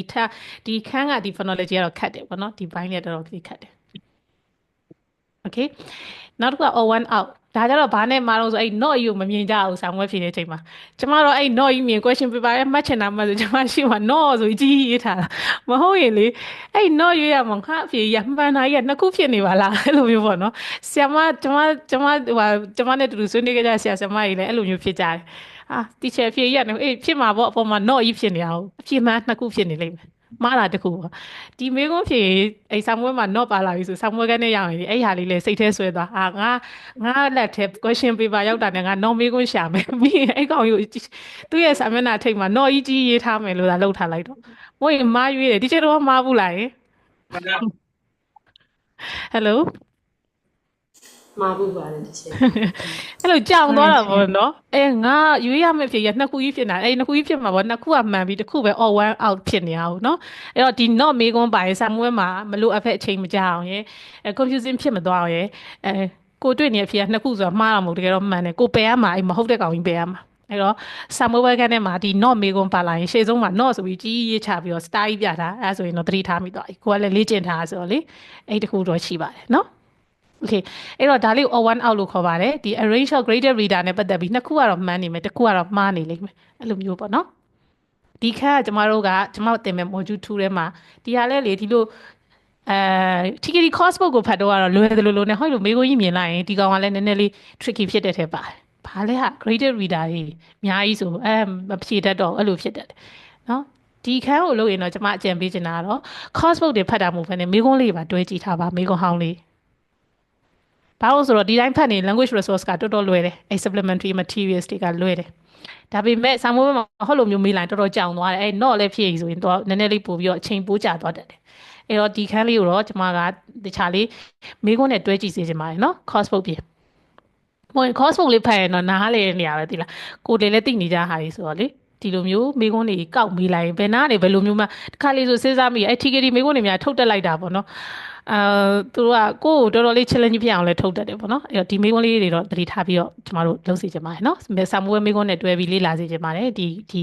supplementary materials လို့ခေါ်တဲ့ module 2မှာပေါ့နော်တစ်ချက်လောက်လေးလည်းမှတ်ထားလို့ရတယ်နော်အဲ့တော့ not ဆိုတာလည်းမမေ့ပါနဲ့ okay နောက်တစ်ခုက sequencing ဒီချက်တို့အကြောက်ဆုံးဖြစ်မယ်ထင်တယ်ကြောက်တဲ့သူတွေ reaction ပေးပါဆိုရော okay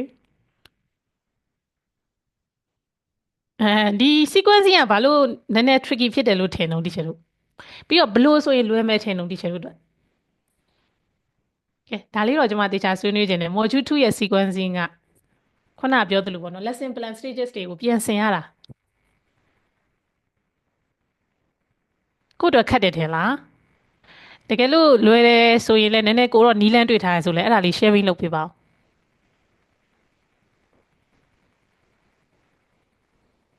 Hello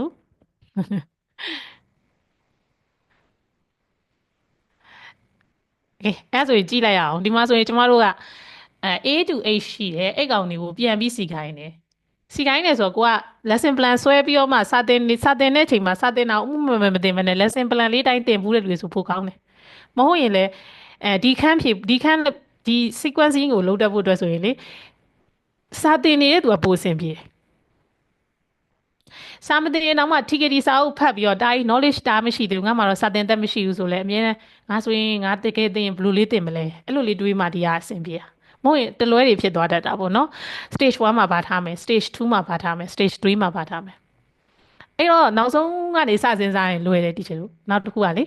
နောက်ဆုံးမှာငါရဒီထဲမှာနောက်ဆုံးသူအိမ်နောက်ဆုံးရသွားခြင်းတဲ့ outcome တစ်ခုရှိမယ်အဲ့ကောင်ကိုရွေးလိုက်ပြီးတော့အဲ့ဟာရဖို့အတွက်အပေါ်မှာဘာ stage ရှိရမလဲ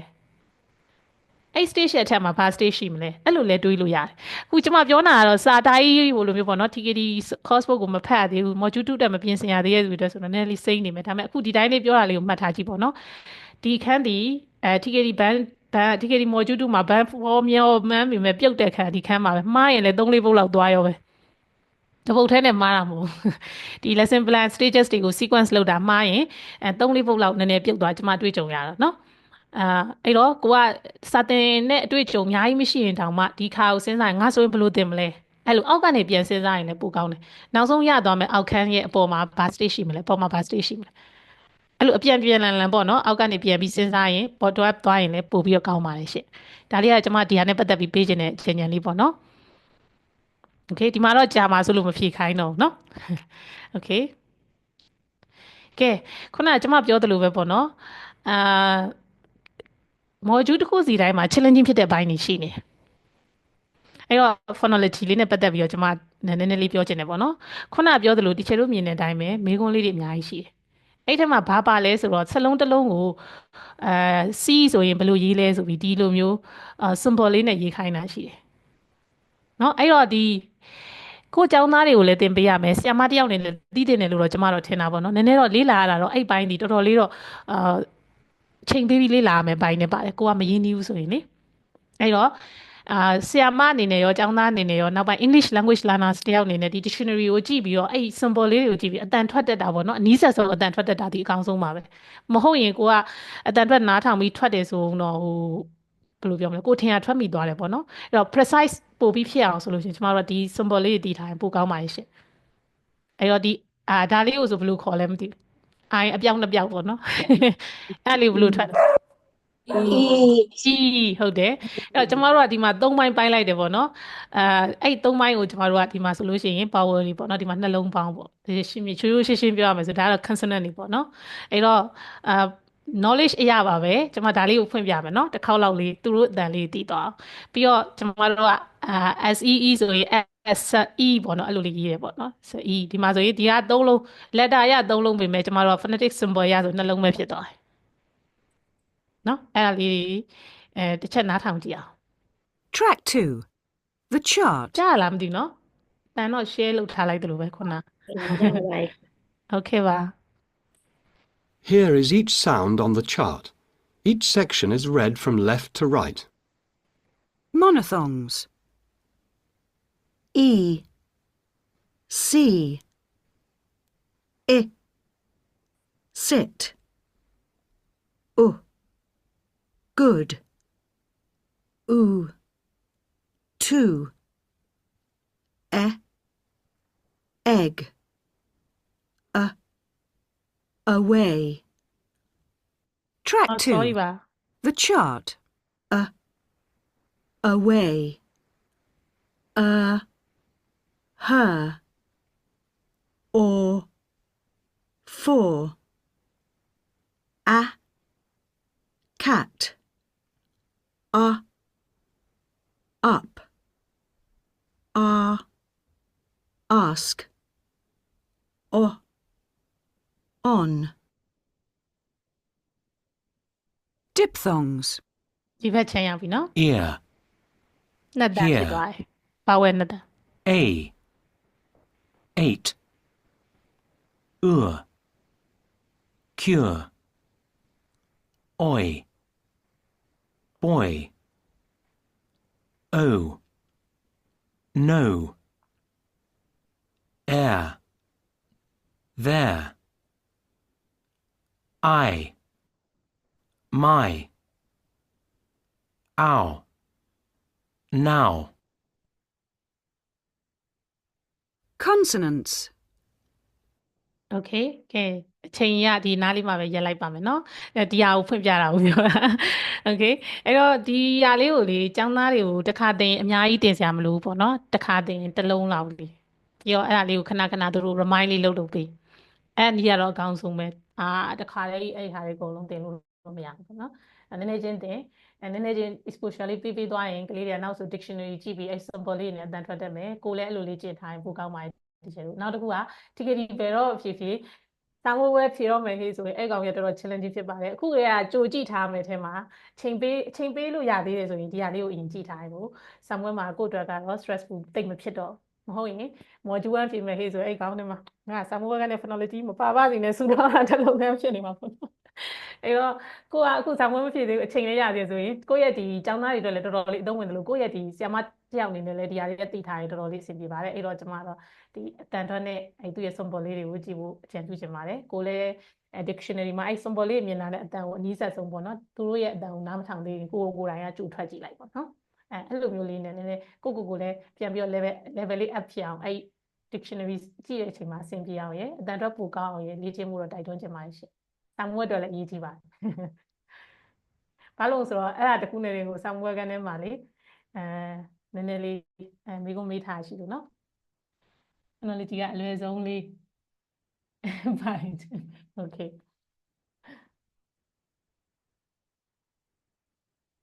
โอเคနောက်ထပ်တစ်ခုကတော့ဒီမှာကျမတို့ကဒီခုနဟာကအတန်နဲ့ပါပေါ့နော်ဒါလေးကြည့်လို့ပိုအဆင်ပြေလို့ကျမထည့်ထားပါရင်မဟုတ်ဘူးနော်ညလုံးထဲမှာအပိုင်း၃ပိုင်းပေါ့နော်ဒီ shape ပေးထားတဲ့ခဲရောင်လေးရဲ့ဖြူရောင်လေးရဲ့ဝါရောင်လေးအဲ့လိုလေးconsonant vowel လေးပေါ့နော်အဲ့လိုလေးခွဲကြည့်လို့ရပါတယ်ဒါလေးကကျမ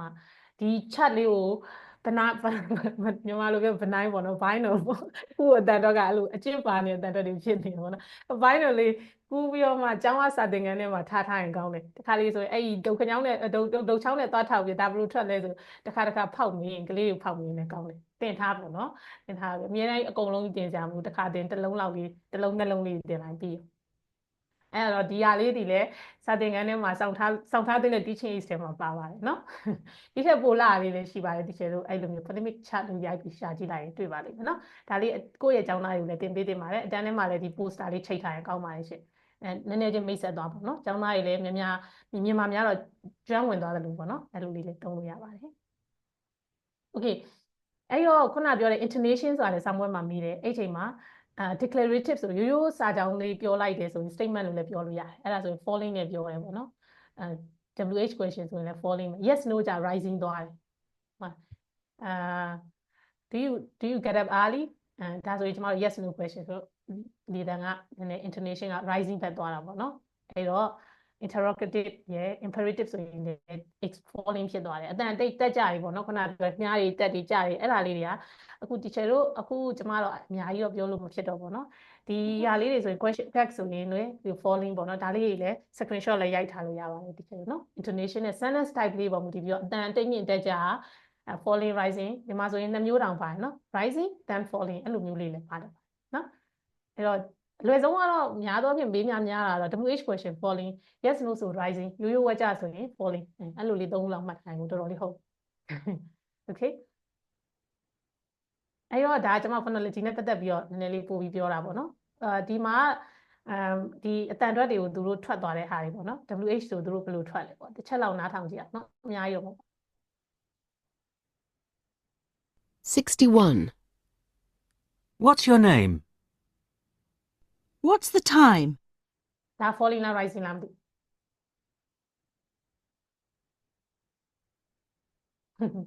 falling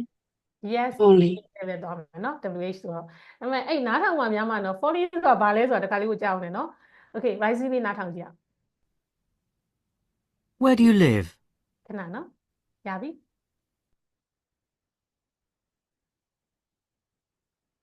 နားထောင်ကြည့် 62.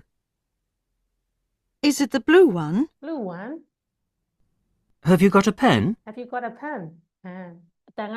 ထောင်တက်သွားနော် okay ဒီနှစ်ခုလောက်ကိုနည်းနည်းလေးခွဲတဲ့ရင်ကိုရပါ rising falling လေးကိုအဲ့လိုကြည့်ထားရင်ရစာမွေးမှာလည်းမေးရနော်စာမွေးမှာတော့အတန်ကြီးဖွင့်မပြသူကဘာနဲ့ပြအောင်မြားနဲ့ပြခုန type တွေဒီ type တွေကိုသူကသူရေးထားဝါကြဘလို့ပုံစံလဲအဲ့ပေါ်မှာကြည့်ပြီး falling လား rising လားဆုံးဖြတ် TKD exam မှာမေးတဲ့ပုံစံပါနော်နားထောင်ပြီးခွဲရတာမဟုတ်ဘူးမြားကိုကြည့်ပြီးတော့ဘယ်မြားမှန်လဲပေါ့လို့ခွဲရ Okay အဲ့တော့နောက်တစ်ခုကကျွန်မနည်းနည်းလေးပြီးတော့မှာပါနော်7 minute လောက်တော့ယူလိုက်အောင်မယ် balance က7 minute လေးပြန်တောင်းပါဦး Okay တခြားတန်းတွေရှိတော့၎င်းပြမလို့တော့၎င်းနားကျင်တဲ့သူတွေလည်းနားလို့ရပါတယ်နော် Okay ဒီတော့ lesson planning နဲ့ပတ်သက်ရင်ကျတော့ခုနကျွန်မပြောသလိုပဲဒီ lesson plan မှာလေခုနပြော stages တွေရှိရလို့ပြောခဲ့တယ်ပေါ့နော်ကျွန်မဒါလေးထည့်ထားတာက listening ဆိုလို့ရှိရင်သူကပထမ lead တင်နဲ့စတယ်နော်ညာသွားဖြစ်ပြောတော့I ပေါ့နော်တချို့လဲ IRF လို့လည်းပြောကြတယ်ပေါ့နော်ဒီမှာတော့ lead တင်ပေါ့ကျွန်တော်တို့ lead တင်လို့ခေါ်လိုက်တာပြီးရင်ကျွန်တော်တို့ listening အတွက်လိုအပ်တဲ့ British vocab ပေါ့ vocab တွေကိုသင်လိုက်တယ်ပြီးရင်နားထောင်လိုက်တယ် first listening second listening လာတယ်ပြီးတော့ listening ပဲဖြစ်ဖြစ် reading ပဲဖြစ်ဖြစ်ဘာပဲဖြစ်ဖြစ် productive skill နဲ့ပိတ်တယ် speaking လေးနဲ့ပိတ်တယ်သူတို့နားထောင်တဲ့အကြောင်းအရာလေးသူတို့ဆွေးနွေးတဲ့ပုံစံလေးဒါလေးပြီးရင်ဆရာမ feedback ပေးတယ်ဒါပဲတကယ်လို့အချိန်က45မိနစ်ရရင် listening တောင်မှဘာနဲ့ပဲသွားလဲဆို productive skill သူတို့ဆွေးနွေးတဲ့ပုံစံလေးနဲ့ကျောင်းသားပို့ပြီးတော့ focus student center ဘက်သွားတယ်အဲ့ဒါကို15မိနစ်တောင်ပေးပါတယ်ရှင်45မိနစ်မှာလေအဲ့တော့ကိုက listening ပဲတင် reading ပဲတင်ကိုတင်ထားတဲ့ input ကိုသူတို့ကျောင်းရအောင်ပြန်ပြီးထုတ်ဖို့အတွက်သူတို့အဲ့အချိန်လေးပေးတင်ပါတယ်ခုနကပြောသလို TDD လဲ short ရရောက်သွားတာပေါ့နော် Okayနောက်တစ်ခုကကျကျွန်တော်တို့က reading ပေါ့ reading နဲ့တူတူပဲခုနအဆင့်တိုင်းပဲတူတူပဲခုနကဒီမှာကျ first listening second listening လို့ခေါ်ပြီးတော့ဒီမှာကျကျွန်တော်တို့ကဒီ reading မှာသင်ရမယ် skimming scanning တွေပေါ့နော် skimming ရင်လာတယ် reading for gist ပြီးတော့ scanning လာတယ် reading for detail လို့ပြီးတော့ comprehension ဘေးခွန်းလေးဖြည့်ခိုင်းတယ်ဒီမှာလည်းတူတူပဲ productive skill လေးဝင်ရတယ်ကိုခုန reading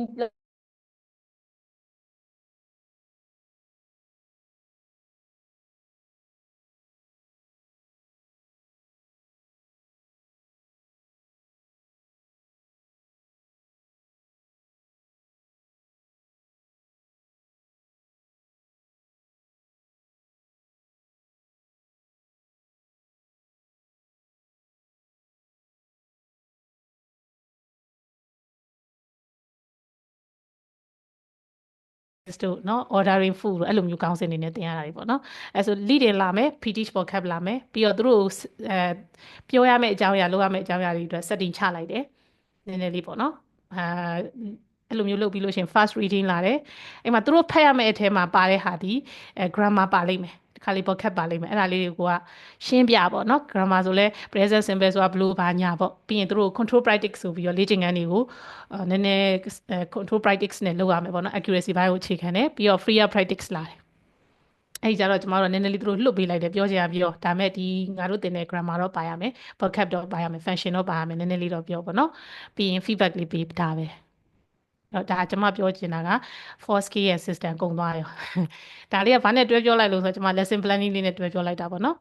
ဒါလေးကတကယ်တော့ test မှာကျမတို့ဟို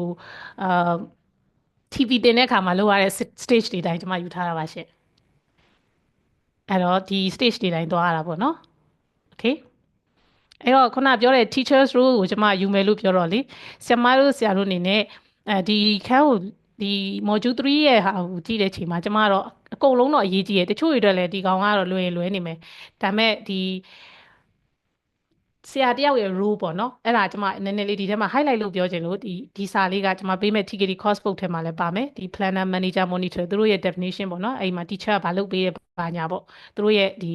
လုပ်ပေးရမယ့် role ပေါ့နော် role လေးပါမယ်ဒီမှာသူတို့နာမည်တက်ထားတယ်ဆရာမလုပ်ရမယ့်အနေထားလေးကဘယ်လိုလေးပေါ့အဲ့ဒါလေးပြောပြီးတော့အဲ့မြင်တတ်အောင်လို့ကျမခုနမေးခွန်းလေးနဲ့တွဲထား course book ထဲမှာဒီလိုပါပြီးတော့စာမိုးဘက်မှာじゃဒီလိုလေးမေးတယ်ဒါပါပဲ Okay ကဲဒီနေ့ပြောခဲ့တဲ့အထက်မှာပေါ့နော်နောက်ဆုံးပြောသွားတဲ့ task types လေးကတော့ကျွန်မပြောသွားတာကဒီမိကုန်းပုံစံလေးပေါ့နော်ဟိုဘက်ဒီဘက် list နှစ်ခုကို match လုပ်တာပါမယ်ပြီးတော့အပေါ်မှာခုနလိုမျိုး rule ပေါ့နော် teachers rule လေး5 6ခုမှာအောက်က list နဲ့တွဲခိုင်းတာပါမယ်ပြီးတော့ multiple choice တွေပါမယ် multiple choice မှာတခုသတိထားမှာက all one out လေးပါရင်သတိထားပြီးတော့ဖြည့်ပေးပါပြီးတော့ကျွန်မ highlight လုပ်ပြောသွားတာကဒီ module 1မှာလေဖြည့်မယ်ဆိုလို့ရှိရင်အဲ့ phonology လေးကတော်တော်လေး challenge ဖြစ်တယ်ကြိုကြည့်ထားရင်ပိုကောင်းတယ်မဖြည့်သေးရင်တော့ခုကစားပြီးငါ phonology ဘိုင်းလေးနည်းနည်းလုပ်တော့မယ်ကွာပေါ့နော်အနည်းဆုံးတော့ dictionary ကအဲ့ phonetic sample လေးငါနည်းနည်းချင်းသိသွားအောင်လုပ်မယ်ပေါ့အဲ့လိုလေးထားရင်ပိုကောင်းပါတယ်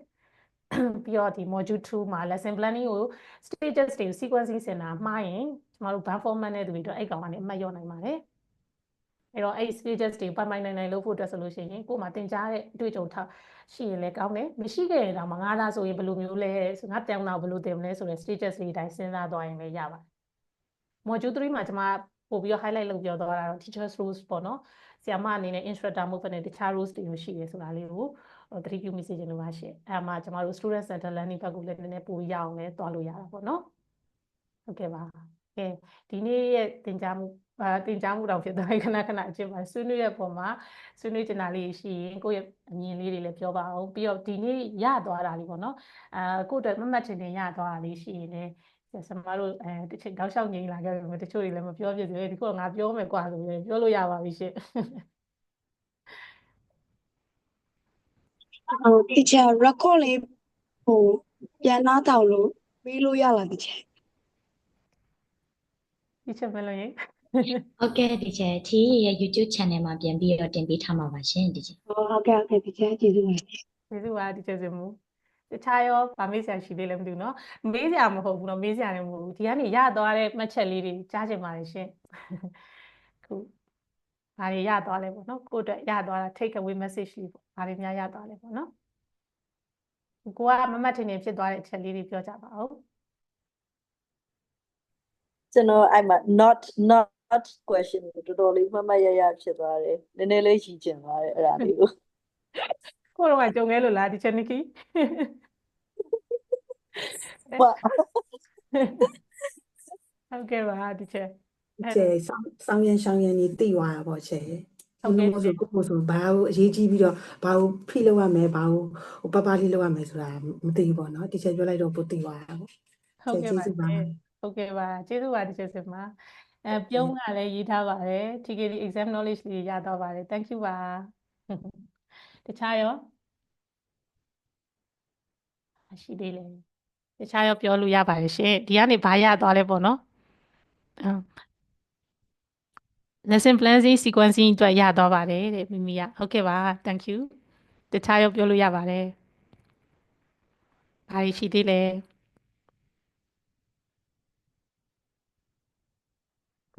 အဲ့တော့ module 2လေးကိုကြာနာနာနဲ့ပေါ့နော်နားထောင်ခြင်းနဲ့ဒီပြကျမကတော့ resource နဲ့ပတ်သက်ရင်တော့ကျမဝါသနာပါတယ်ပေါ့နော် resource တွေလည်းခုနအဲ့ဒီထဲမှာလည်း planning lesson ရဲ့ resources ဆိုတဲ့ပိုင်းလည်းပါတယ်ပေါ့နော်အဲ့တော့ resources ပိုင်းရောက်ရင်လည်းကျမကိုကျွမ်းကျင်ပိုင်းနိုင်တာမို့လို့ဒီချာလေးလည်းရှင်းပြပေးနိုင်ပါတယ်lesson planning လေးလည်းဒီချာလေးပေါ့နော်ပြောပြပေးပါမယ်ရှင့်ကျမကတော့ module 2ကိုနောက်ဆုံးမှဖြေခဲ့တာပေါ့နော်အဲ့တော့ band 4လည်းရခဲ့ပါတယ်ကိုကလည်းအဲ့တော့ဆက်စောလုပ်နေတော့လေဒီကြားထဲမှာလေဟိုကခံသွားတာဘူးเนาะဒီကိုဗစ်ကြီးခံသွားတော့ကျမဖြေတဲ့အချိန်မှာကျမနည်းနည်းဆက်စောတော့လုပ်နေရလဲပါမလားတော့မသိဘူးပေါ့เนาะအဲ့တော့အတွေ့အကြုံကလည်းတော်တော်လေးရှိနေပြီဆိုတော့လေ module 2ကတော့ခုနပြောသလို teaching knowledge တော်တော်လေးရှိရင်ကောင်းပါတယ် thank you ပါခစီလို့ထွက်မှာလားโอเคပါ teacher တနာခိုင် thank you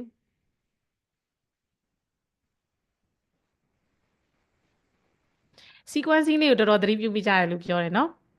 ခုနကကျွန်မနောက်ဆုံးပြလိုက်တဲ့ဒီ 4 scale နဲ့ system တင်တဲ့အဲ့ဒီဟွာလေးတွေပေါ့နော်အဲ့ဒါလေးကဒီကြောရိုးပါပဲ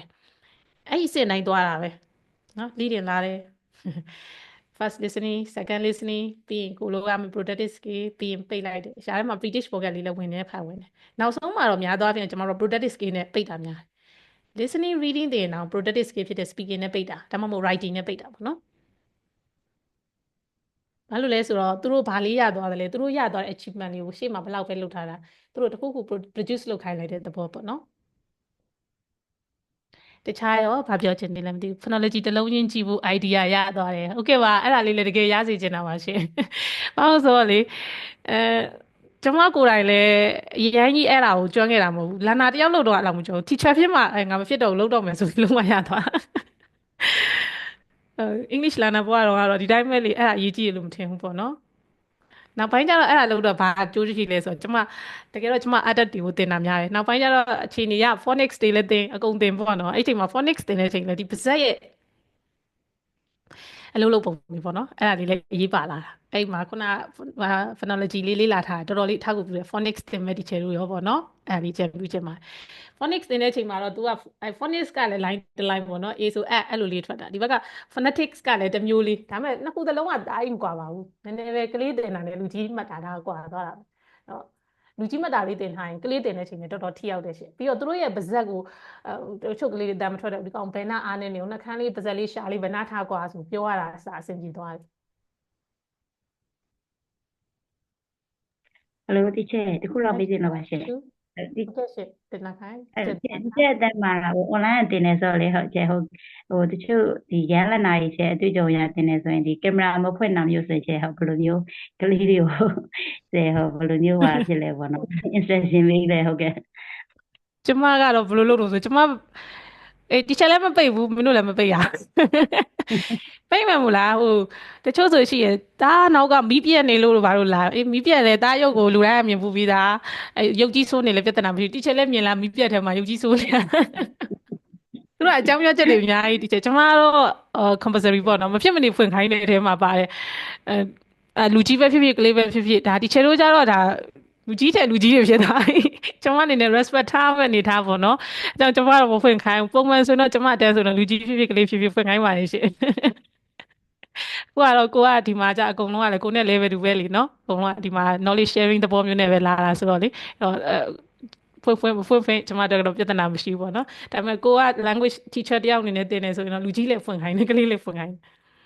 မဖွင့်ရင်ကျွန်မမသင်သေးဘူးဂိုင်းထိုင်ဆောင်နေအကုန်လုံးဖွင့်မှာတခါကျတချဲမတင်သေးတော့တခြားငါမဖွင့်လို့မတင်တာဆိုမနေတာတော့ဖွင့်ရတော့အဲ့လိုဓာတ်ကလေးလည်းသုံးပါလေရှင်